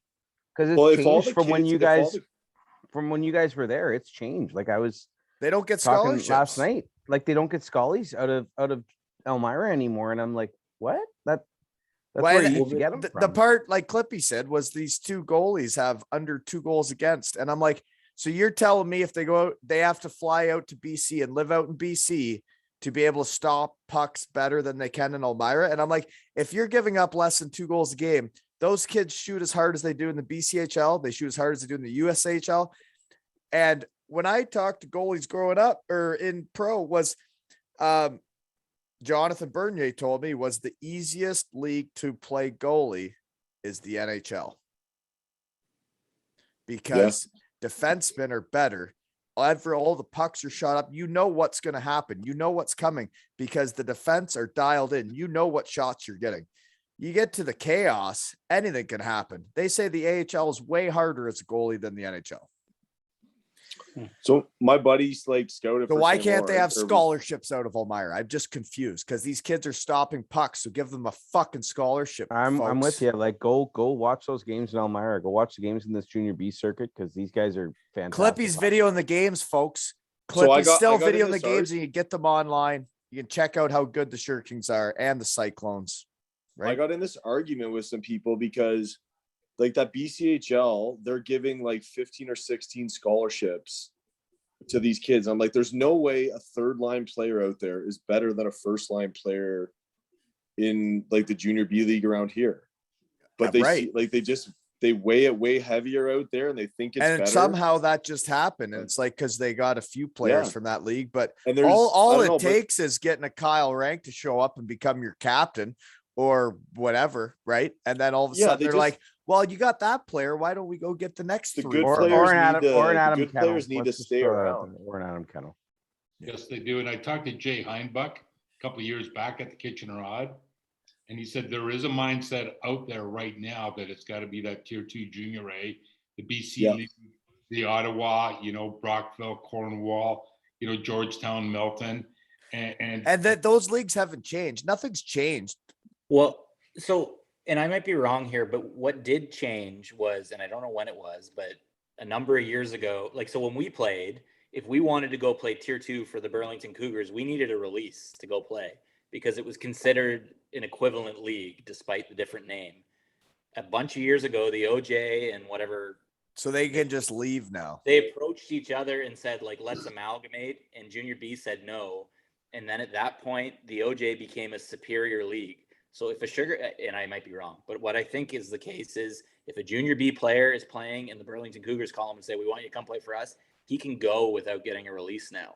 So it's considered a superior league. And I have a lot of trouble describing this to people now because they're like, oh, why'd you play Junior B? I think you're doing a great job Because our explaining league it. was better than that league. Like we could beat agree. those teams. We had guys. I come think from you're doing a Canada. great job explaining it. It's like a kid like Ethan Skinner that lives around, like is from Kincardine, that was a Sugar King captain, that won the Sutherland Cup, that was like the leading scorer in the playoffs. That's a gamer that plays in my pickleball league here. I know the kid. The guy is a captain of a hockey team. He's a leader. He shows people what's up. He's a better person than me, and he's 10 years younger than me, or however Impossible. 15 years younger than me.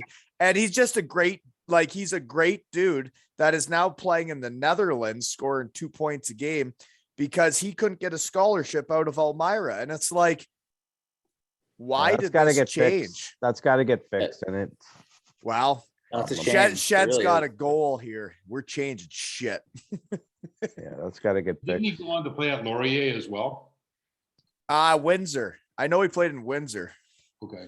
He was supposed to, their team was supposed to be good and be going to the national championship. He lost it for COVID or whatever. And then all of a sudden he's out into pro, and he never even got that year to be the big dog and go to the national championship and all that. Right. I think the one big hard part too is they eliminated grade 13. Right. So the league has become younger because people don't want their kids taking 2 years off of high school, or, you know what I mean? Like 2 years off of school. Like, I mean, we did grade 13 and then we took a year off and then we went to Conestoga College part-time or whatever, you know what I mean? But now like they're done high school at 17. I didn't play junior B till I was 18. And then to You think know what I you're mean? waiting around for a scholarship instead of getting to work and going to school. Yeah, like that's what people are like, man, you got to go. If you're not in university by 18 or 19, people are like, what are you There's no doing? You're more late wasting-" bloomers in hockey, is there? Well, yeah, because I think there's so much pressure on them when they're 16 or 17. If you don't play junior, it's like, okay, you're done. And now, okay, just go to university and then get a job. Wow, there's Where, pressure on like- them when they're 11 and 12, not when they're 16 and 17. Yeah. Like, Like my only seriously. goal was to get a job by the time I was 30. That's what my parents said. Make sure you have a career by your 30. Well, it's interesting what your parents say to you growing up and like where you think you can go. I remember my parents saying to me, because they didn't know anything about hockey, right? Like they put me into it because their friends, like Ranker's parents were putting Kyle in, was they wanted to see their friends on Saturday mornings at the rink. So they put me in it. And everybody told them I'm too small. I'm never going to make it. And they would say, well, everybody says you're too small and you're never going to make it. But there's leagues in Europe. You could go to Europe and make a good living. And they'd tell me that. And I'd be driving to the rink going, really? So I can't make the NHL, but I'm little, so I can play in Europe. And I'm like, okay, well, there's the goal. And fuck, you can do shit when you put your mind to it. But it's all about where you think you want to go, right? I think the junior B league would improve a lot if there was a more of an emphasis on the major midget, because kids quit if they don't they play minor midget, and then if they don't make junior that next year, they don't go back and play major midget. They just quit. And then they need to put grade 13 back in, so there's not as big a rush for these kids. Like, what are you in a rush to go to university for at like 17 or 18? I deal with these kids at work all the time. Like I mean, we're in such a rush to get these kids growing up. Like, just stay young and play sports and make friends and have fun. Well, you know, I'm not sure if it's totally related, but like a big thing when I was coming up too was like, well, junior's free, right? Like, or you buy your skates. Yeah. And so that was an incentive for some, right? Like, for parents too, right? Like, if your kid can play junior and you're not paying for hockey anymore, holy shit, man. Hockey's expensive. And have you, like, so I'll give you. Seems like you guys got this covered. I'm taking a piss. Have fun. So I play men's league with a guy whose kid has played in the GTHL growing up for the past 5-6 years, like AAA. And he played for the Marlies a couple years ago. So I asked the guy sort of in passing, I was like, give me a feeling for what this costs. Like, how much are you sinking into this every year? And he told me each of the past 6 or 7 years, he's been between 20 and 25 G's a year is what it's costing for his kid to play minor hockey. Yeah. Like, that's not affordable. Flooring. That's not affordable. Like, and that's just the league fees, because the kids aren't just doing that now. They're doing the private training and the fitness. Like, it's become such an elite sport, as particularly, and whatever. We're in Burlington. We're not part of that GTHL loop, but it's here too. Isn't that frustrating for you, like Dave, to hear that? Like, because as a guidance counselor in those days, the value that there was for those kids to be able to go, some of the ones that came to your office, for them to have that outlet to go play hockey. And now if it's building a system where that's not affordable for them to do, you're setting kids up for a lot of trouble, right? Snook Stout, Bayfield Brewing Company. Great comment, PK. And I think I'd like to get back to Ranker's comment. When we lost the OAC year, and the secondary school reform came in where they got rid of it, that pushed a lot of kids. First of all, it generated that double cohort year where we had 2 graduating classes, the OACs and the grade 12. That grade 12 class, we were experiencing 48% failure rates in grade 9 with the new curriculum, English, math, and science. We got kids that were really, really damaged and really, really hurt.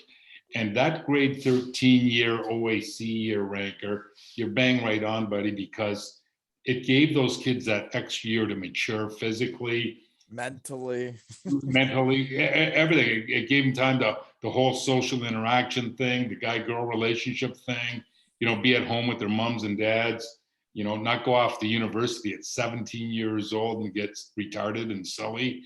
And it cost the kids in Ontario an awful lot when we got rid of that. And that got transformed into what you're talking about in terms of the hockey as well. And it's really, really unfortunate, because I think the province lost with that decision. And we were unique in Canada because we did offer it. And I know the universities liked it, the admissions people, because our kids did really, really well at post-secondary. And they were there, the ones that wanted to be there, because they had the OACs, were very, very serious about their education. And I find the older you get, the more serious you are about education, right? Like, if you could all go back to school at this age, you'd be trying a lot harder.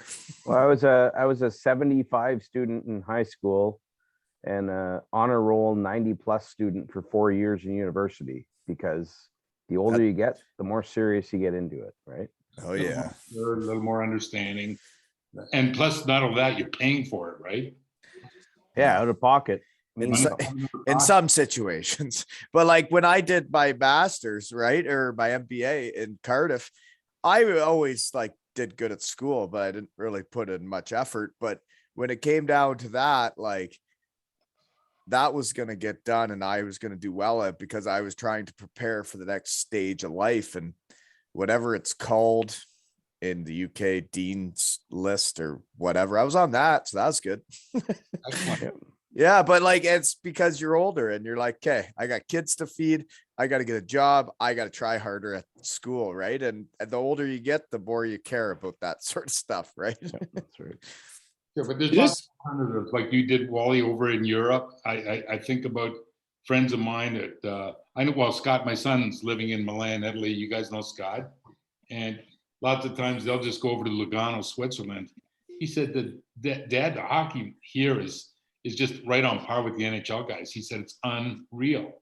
Oh, they're so good. He said it's so good. And not only that, he said, I'd like to start a business living in Milan here where I'd have for hockey Canadian guys who are into it, set up a tour, pick guys up at the airport, either in Zurich or in Milan, and take them to all these towns and, you know, have accommodation all set up like a hockey tourism business. I said, that's a great idea, Scott. You know, Wally with Switzerland, like they'll ever get good enough, like, because everybody keeps saying they keep getting better and better and better, that the Swiss will get good enough to compete, like get into a semifinal at a World Cup or semifinal at no, I would say they get there. Yeah, like, so what, I went to Switzerland, I was playing for Bietigheim. They set up a game exhibition, our Bietigheim Steelers, which were the champion. We were the top budget. Then we have a lesser budget. We're not the team we used to be. We go and play Lugano in Lugano, and we lost 7-0. And it was the best hockey team I played against. But it was not Niedermeyer, the defenseman, the other one, Rob, the forward. He was Rob played for the Panthers, Florida Panthers. First year out of the NHL. That's like his start in Switzerland, was like playing us in that preseason game. There was other NHLers. And then I'm like, okay, well, these guys are good. But then you're like, well, why the hell are all these other players on this team good? And the research team goes and looks at them up, and both goalies played in the NHL. All 6D played in the NHL for like a few games or whatever, but they want to be in Switzerland. They want to be at home, and they're making a hell of a wage. But like when I would skate the puck up, I had never seen people be able to like just stay in front of me, and the gap was so close that like every time, this was on big ice and I had no room to do anything. And I was like, these guys are way better than the AHL, like way better. And that's why NHL teams go over there and play a preseason game and lose, because those guys are legit. Yeah, they're very real. And he said it's phenomenal. And he says, I don't know why any Canadian, if they have the opportunity, wouldn't come here. You know, I'm very thankful that I did So when Brandon Dietrich and the Landsuit Cannibals called me, I said no. And I was listening to my agent. I'm like, I'm going to give North America one more crack. Right. And then they called back 2 weeks later, and I had talked to Dave Cousineau. Kennel, you would know Cousie, number 3, Stratford Culleton defenseman, phenomenal. I always think about number 22, Western Michigan, but like he was a mentor to me, right? He invited me to puck and ball in Waterloo and all that. But where was I going? What was I talking about? Going to Bietigheim, Switzerland. Why you went to Switzerland? But anyways, really? That's where I was going with that? With Dave Cousineau? Switzerland? Kind of. I think Coos was probably bouncing around the East Coast League, and he's like, just go to Europe, Wally. It's way better. That's what it was. I went to the Elmira, Jackal, the deli, the Elmira Donuts and Deli, and I was there, and Dave Cousineau called me and said, I hear you turned down going to Germany. Did you have a chicken salad sandwich? And I wouldn't have got the chicken salad. No. Okay. No, but I'd get the extra veggies with extra dip. My God, that onion dip was so good. Best dip in the world for veggies. Yeah, for sure.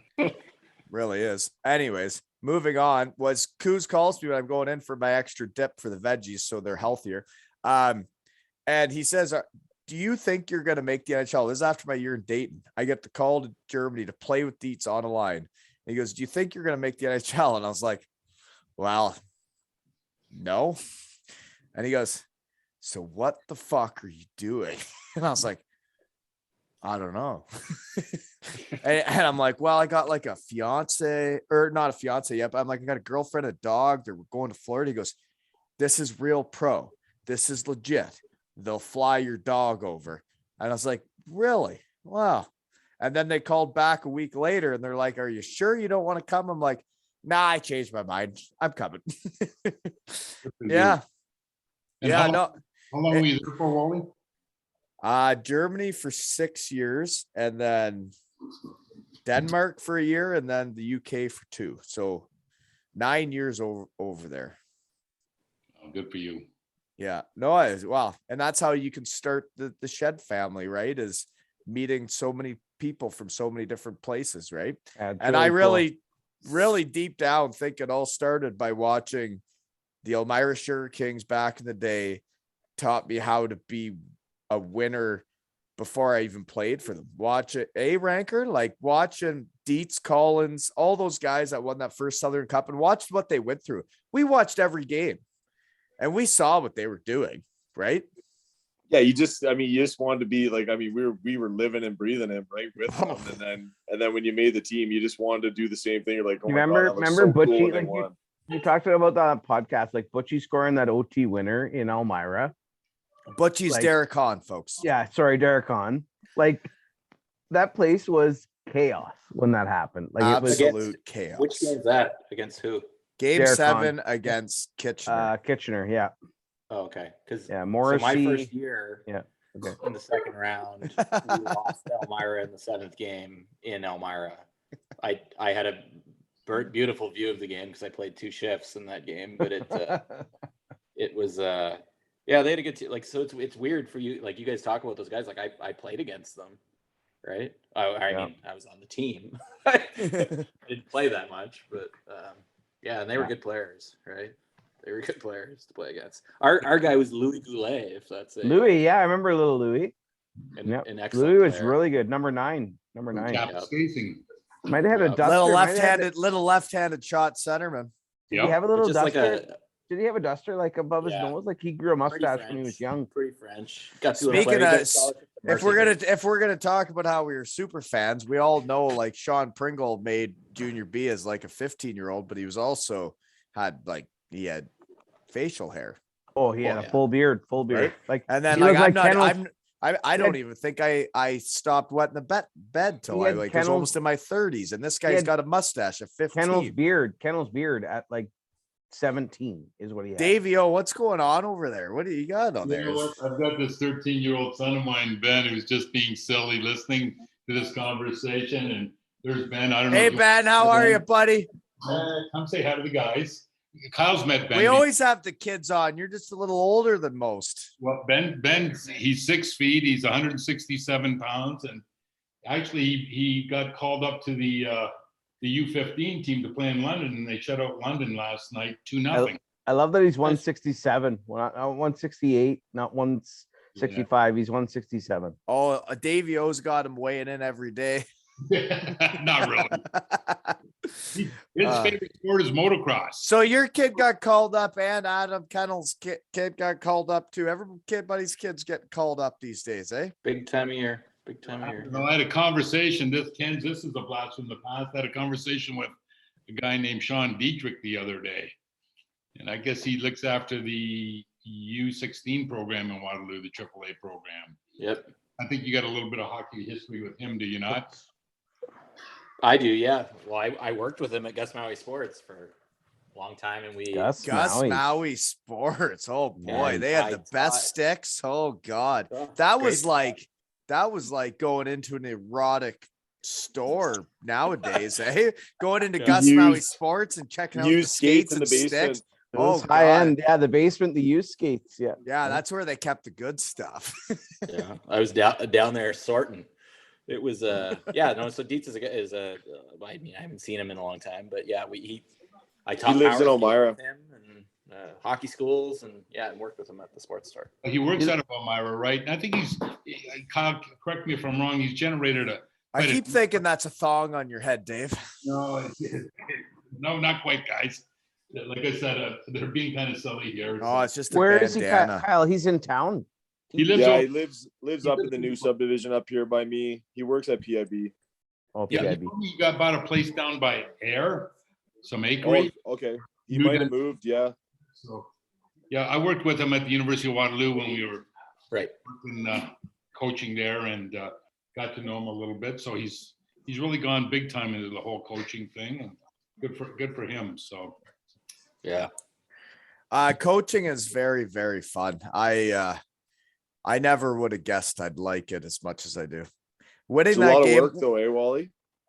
Well, I also have Ryan Dudgeon as the other coach who helps a lot when it comes to practice plans and stuff. And I'll kind of let him know just the idea of what I'm looking for of drills. And we go back and forth, and he's a great guy to like talk hockey with. So that part helps a lot.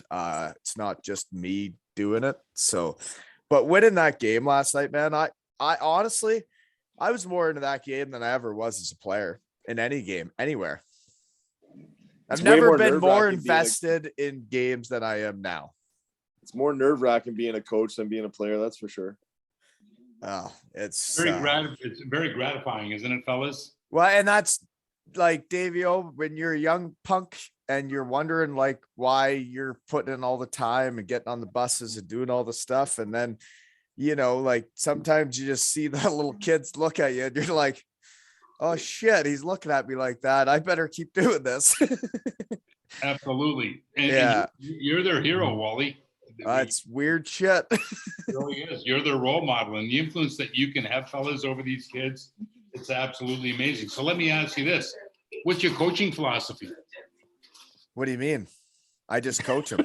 You got to have a philosophy, buddy. No, I don't. Oh, okay. I make sure they care more about each other than the other team. And I hope they like hockey more than the other team, and that they're willing to do more shit for each other than the other team. That's my philosophy. That's a philosophy. I like that. How about you, Ranker? I mean, I don't get too philosophical with them, but I mean, this year is the first year where I started coaching like to win. I mean, I laid it out to the parents. Like, I mean, if we get a power play, or there's going to be kids that, you know, the bench gets shortened a little bit. And so it's been fun. I mean, it's, I think you're doing the kids, you're teaching them life skills. I mean, they need to realize not everyone is the best hockey player. So if we want to if we need a goal, I'm going to put the best players who I think can score a goal. And then I've been lucky enough this year that it's worked. It's happened. So then everybody's happy. You know what I mean? But yeah, it's like, I mean, yeah, it's the first year that I've been able to kind of do this. And like I said, I don't know if it's too young or whatever, but yeah, you get to a point where I actually think the kids appreciate it, right? That like you're playing to win. Like, I mean, I bring those kids over yesterday and I say like, listen, today's game's going to be a little different than normal. They're like, they celebrated as hard as the kids that played more than them.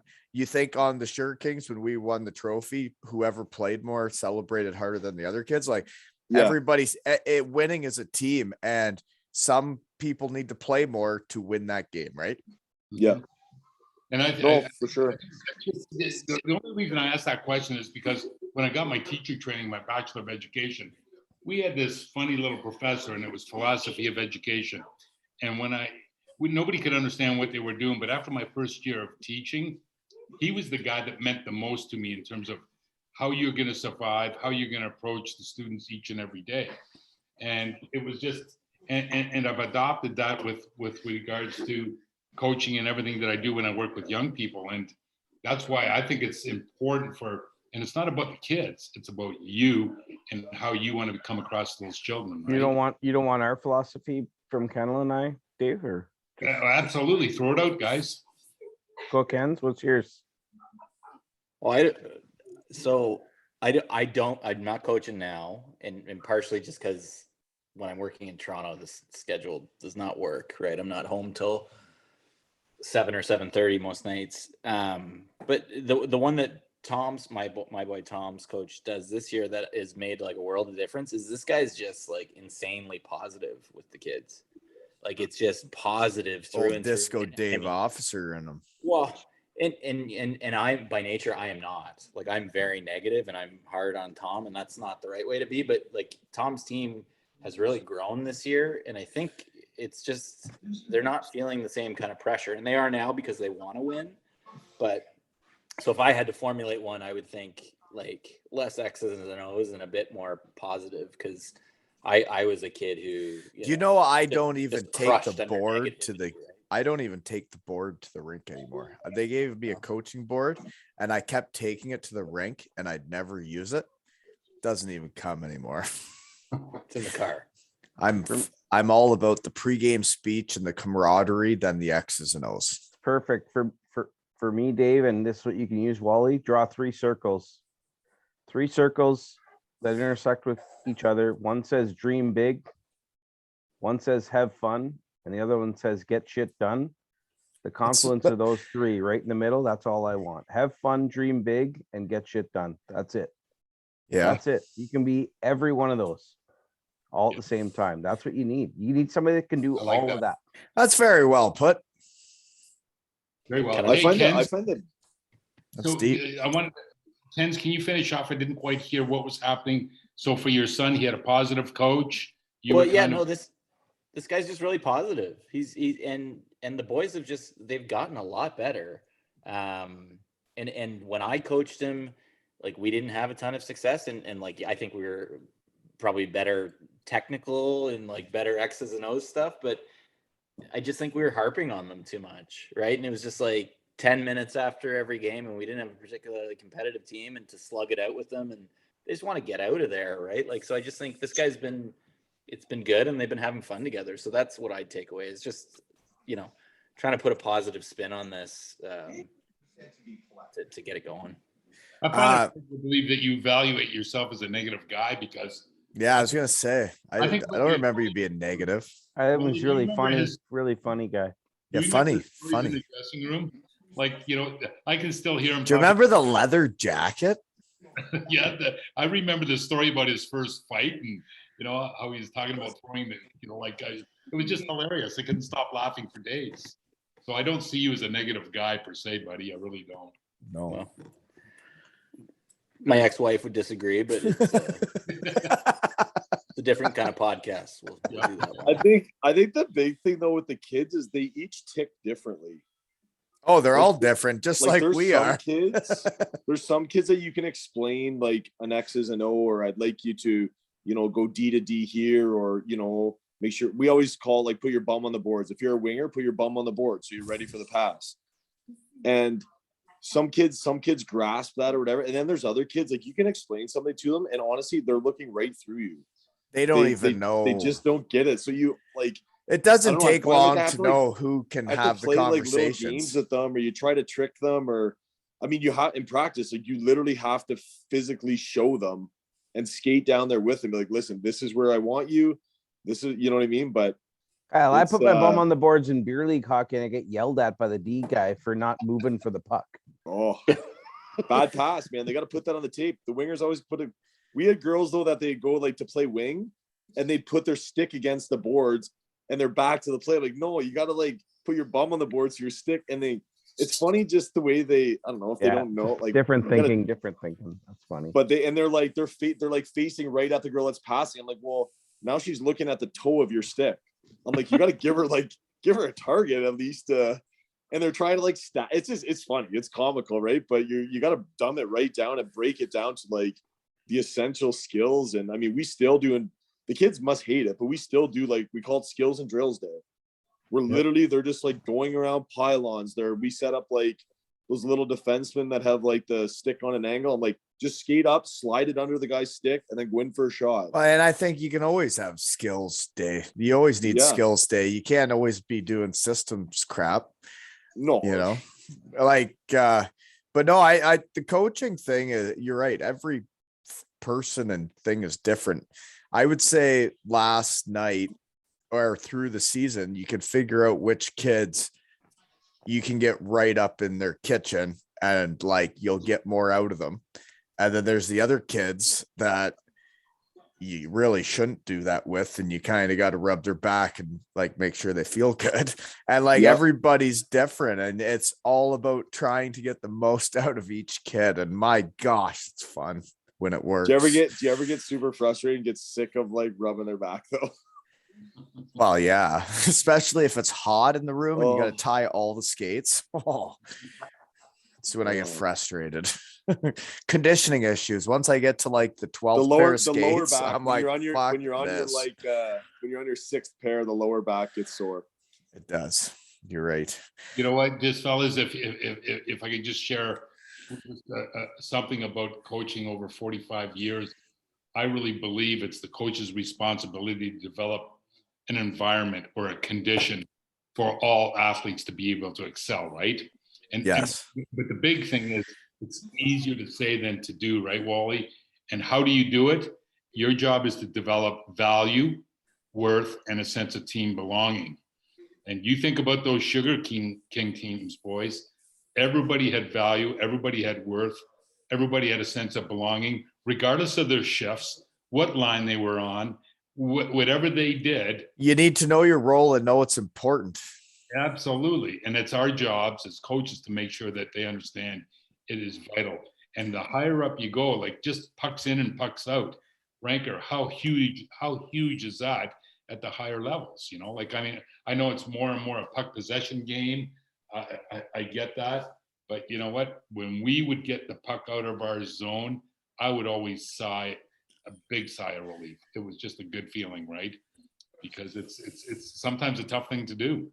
That game, like getting pucks in and pucks out changes games, right? Like it's knowing when to do the right things and having your kids actually do it, or anybody you're coaching do it.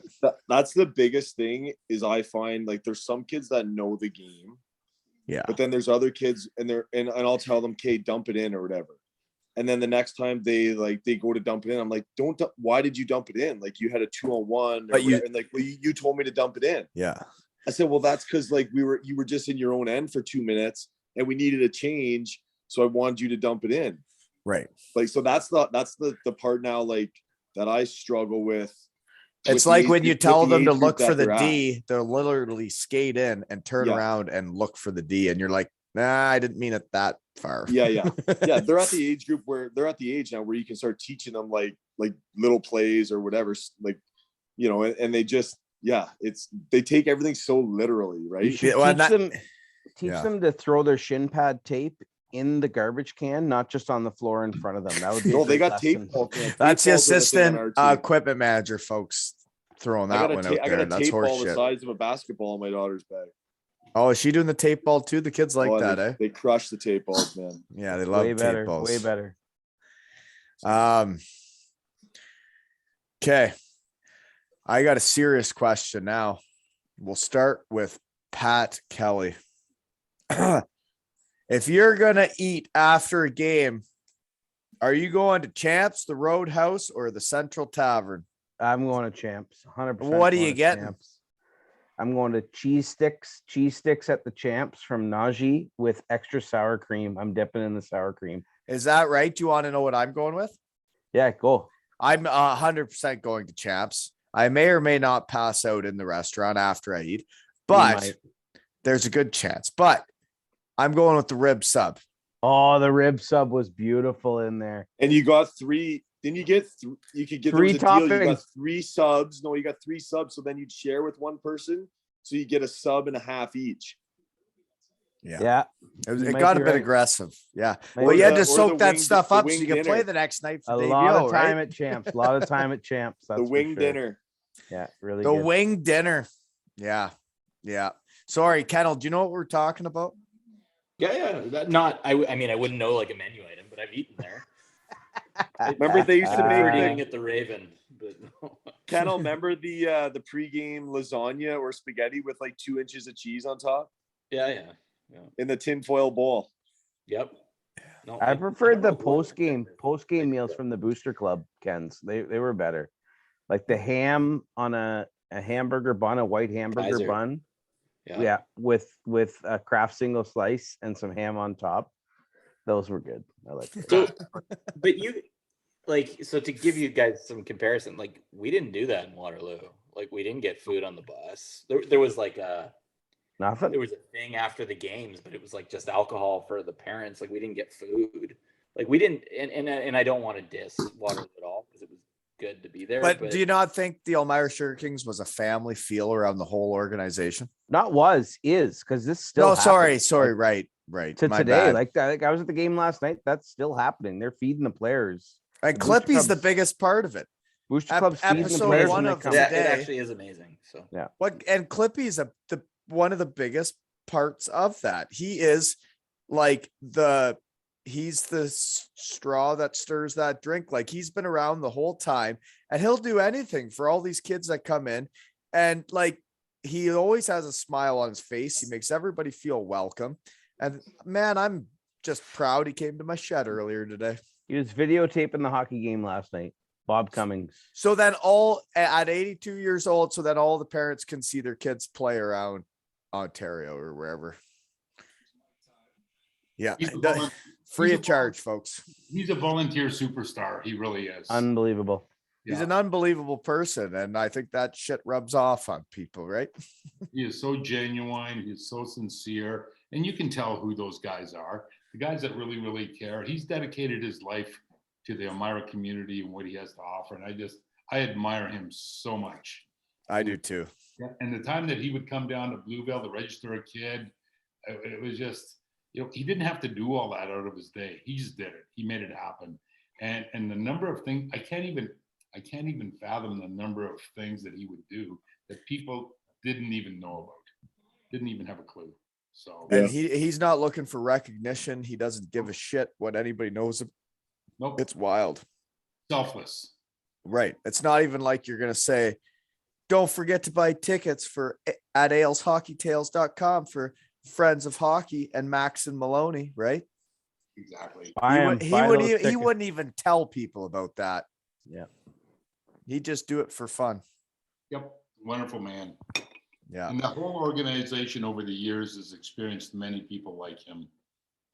And he's the one that like he's the pillar, you The could say. constant. He's the constant. Yeah. He's always there, right? He's the one that's been there through it all, and like he is the king of kings.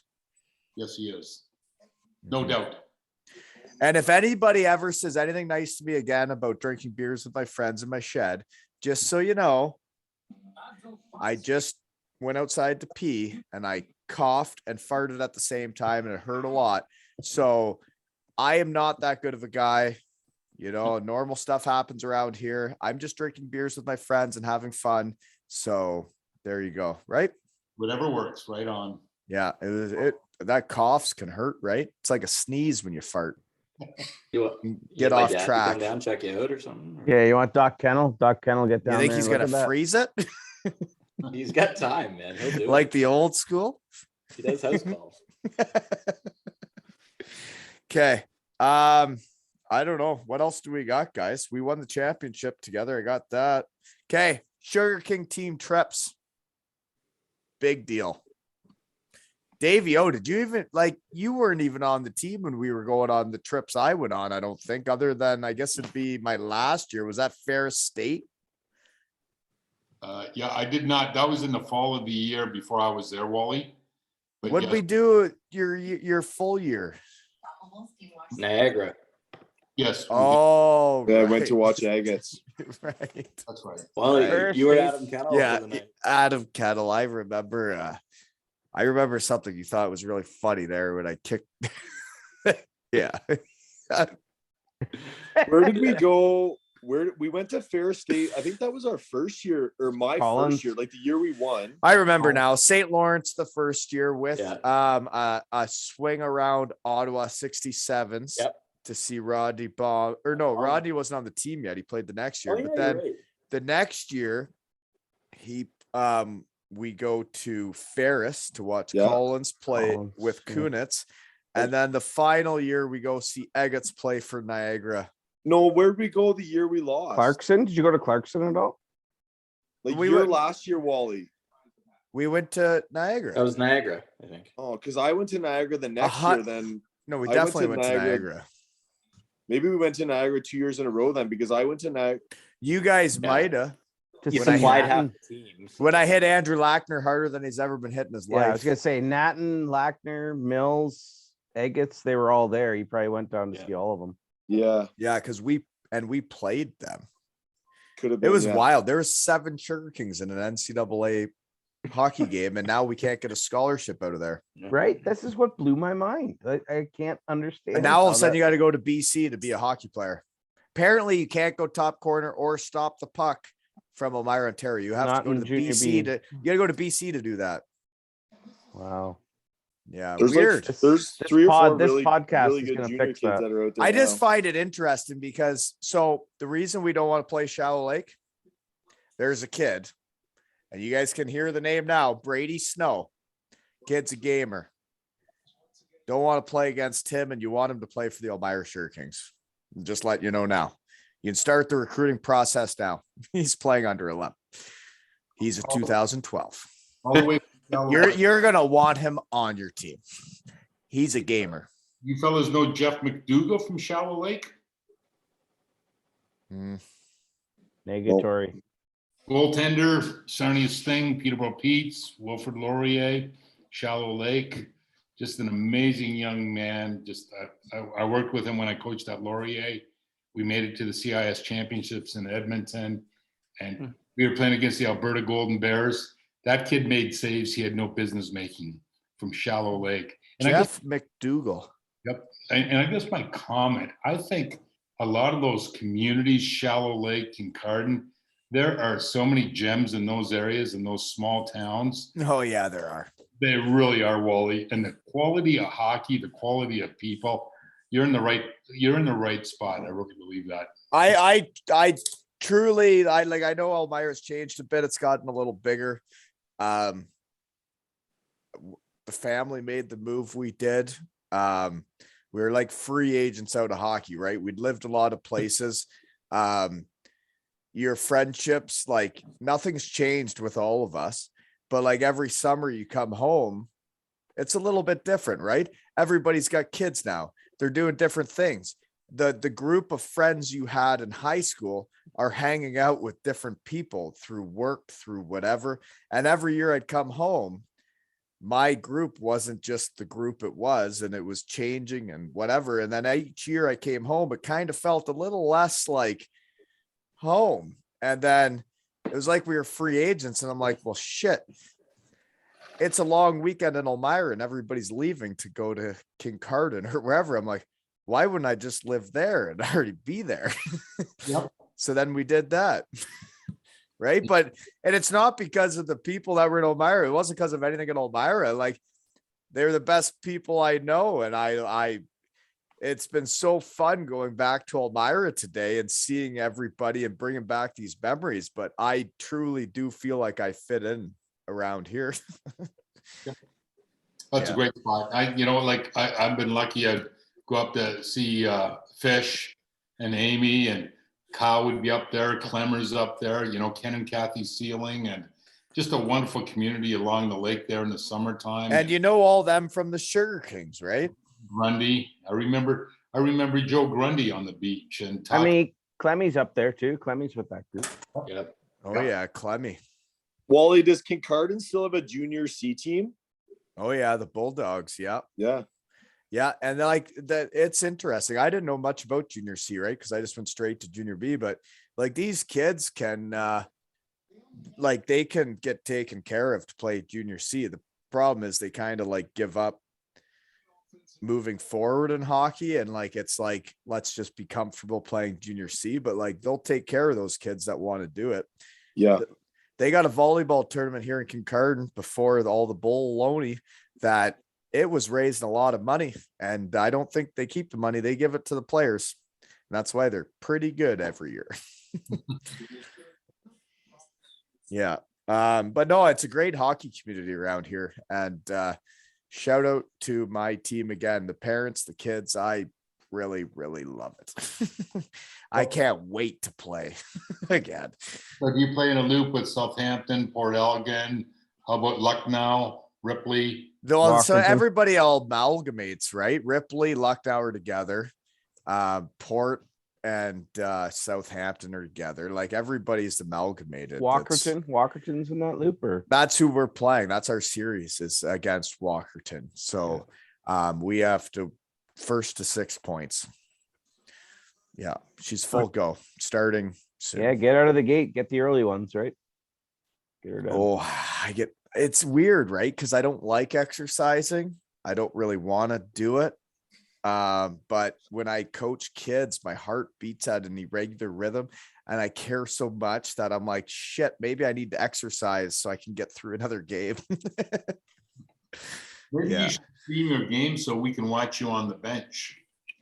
Well, I need Clippy in the stands to be videoing it so you guys can see it. Because Yeah, I was very active in the last game on the bench. When they scored a couple big goals, I was up and down the bench, patting people.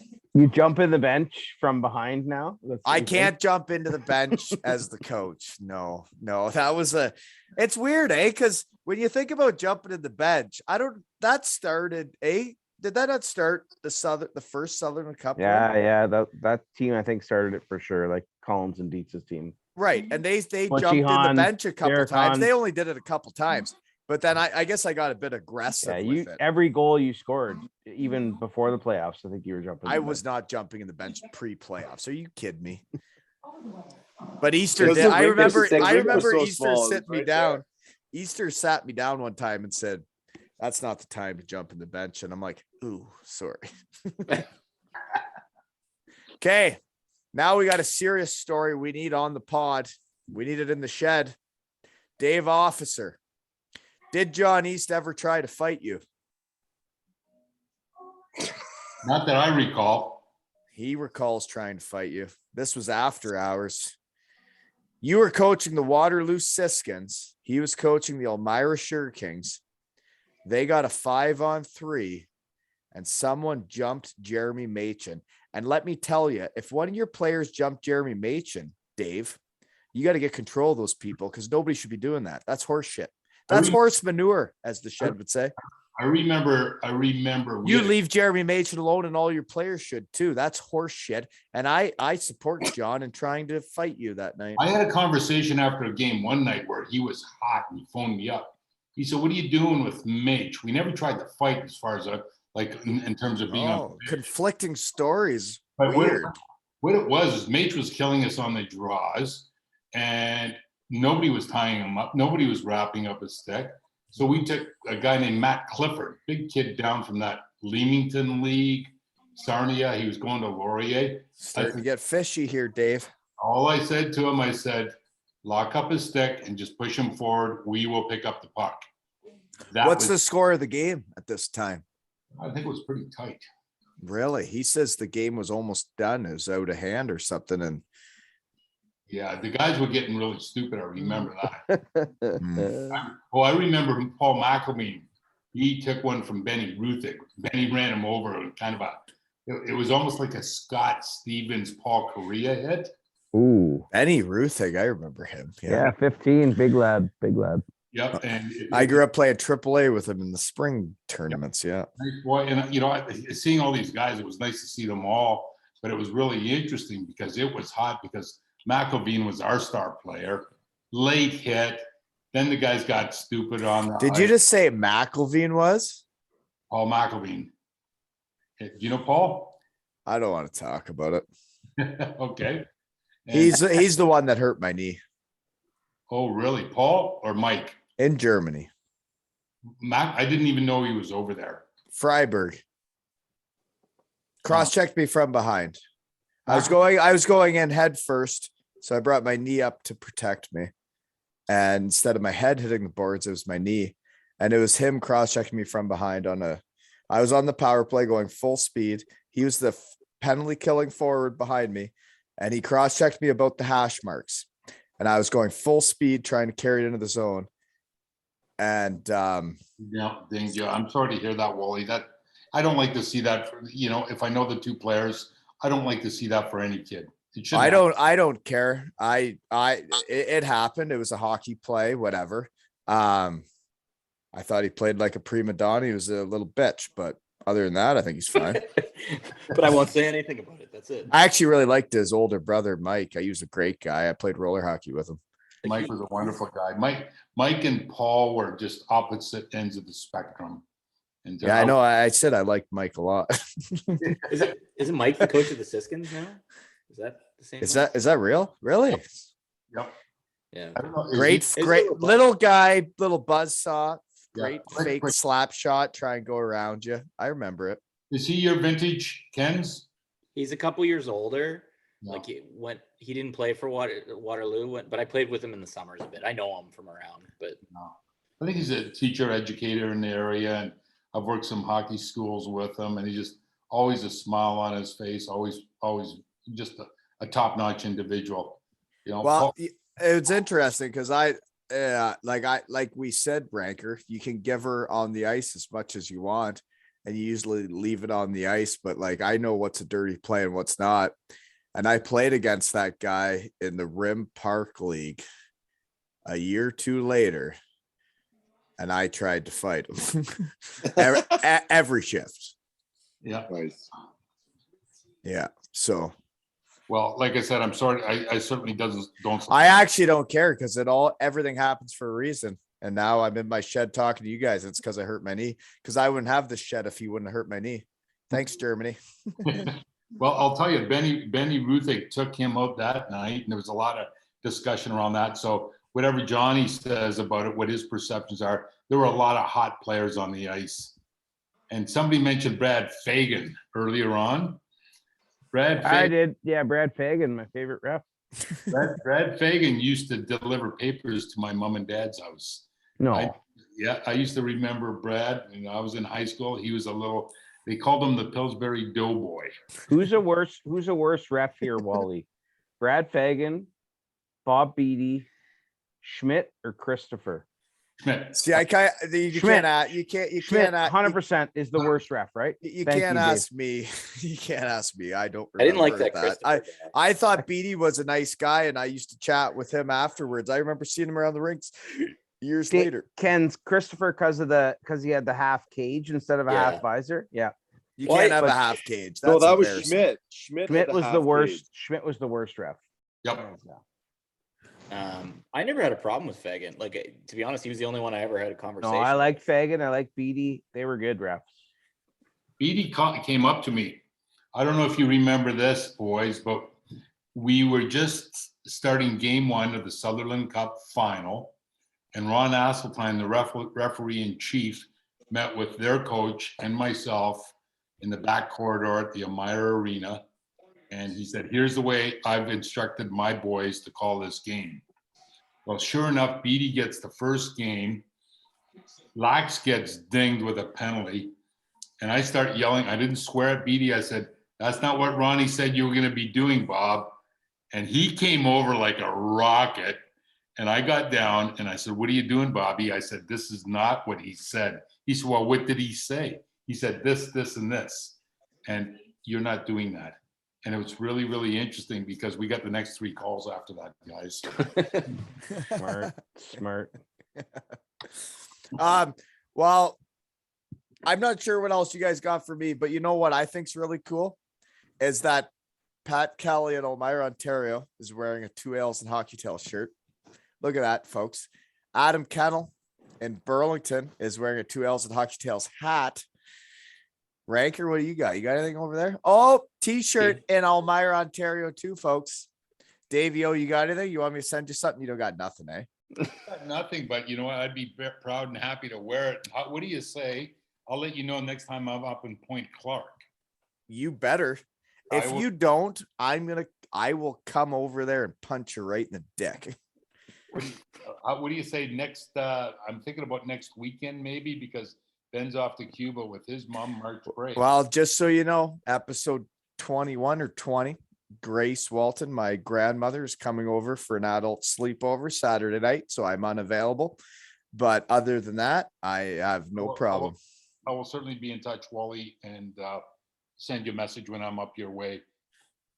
Yeah, and I gotta see ya. Like, I keep hearing about you walking through the trails by their cottage. I mean, I'm right there. I'm there sometimes, and for us to, like, when you win championships together, when you go through the shit we did go through together through high school, whatever age it is, you never forget that shit, right?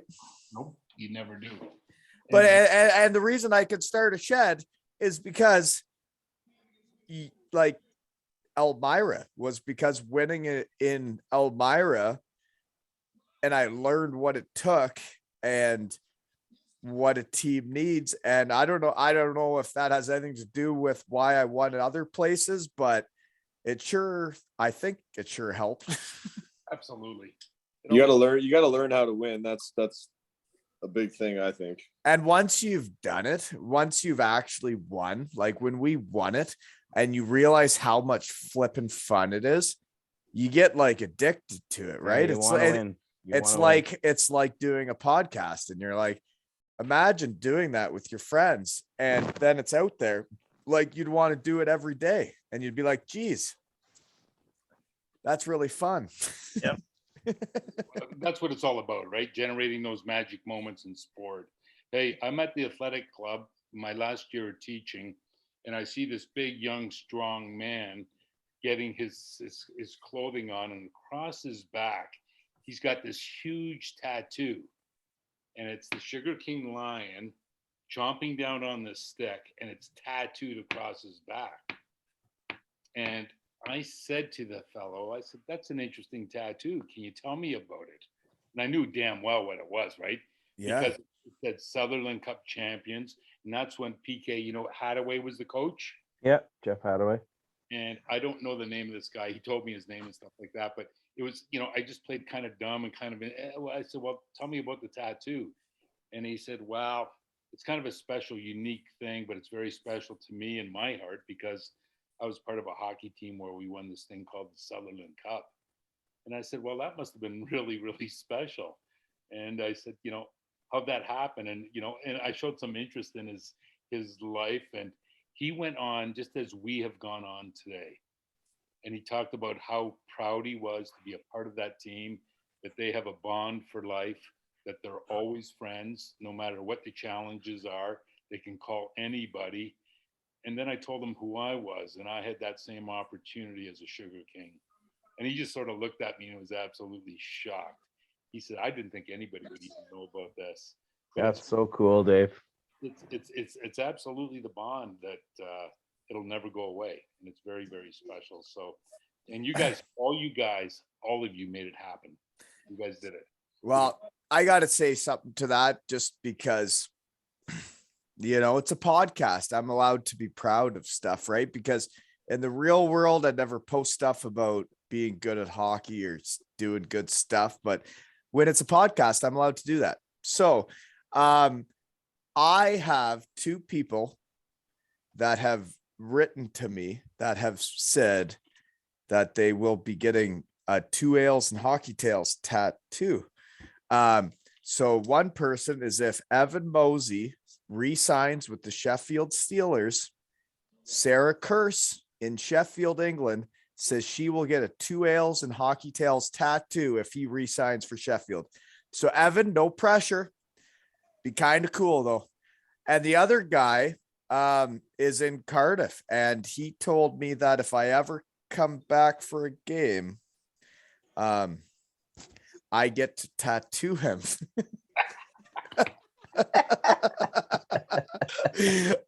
So when you talk about why you get tattoos and whatever, like maybe us talking out here tonight is important if people are willing to do that shit, because that's silly. It's always good to talk about this stuff, Wally. That's what it's all about. That's why we do sport, right? I think so. Well, sport it means so much, right? And anyways, we've rambled on long enough. Adam Kettle, you got anything else for me? Pat Kelly, Kyle Rank, David Officer. You got anything before we shut her down here? Nothing other than to say you're a pleasure and a rare gem, sir. So thank you. Beautiful, beautiful. Thanks, Wally. No, seriously, thank you guys, and thank you for getting me on the right track for as a young boy. And there's a lot of different ways those years could have gone. And Dave Officer, you're a big part of why it went well. PK, you're a big part of why Elmira was a family, why it was a community. Was We still are, baby. We still are. Exactly. And Kennel, obviously I'll never forget you. You put her in the wheelhouse almost like about 57 times one year. And I mean, I guess if it's still a record, then I was playing with the right people, and I had the right coach, and I had the right people around me. And the only way that happens is you got Kyle Rank willing to be on the third line and just run amok and dominate everybody. And when you think about those teams we had and the people we had, it's like, how the fuck can there not be scholarships out of Elmira, Ontario and Listowel, Ontario anymore? And this has been another episode of 57 Ales and Hockey Tales with Ranker, Disco Dave, Kettle, and PK, and Wally.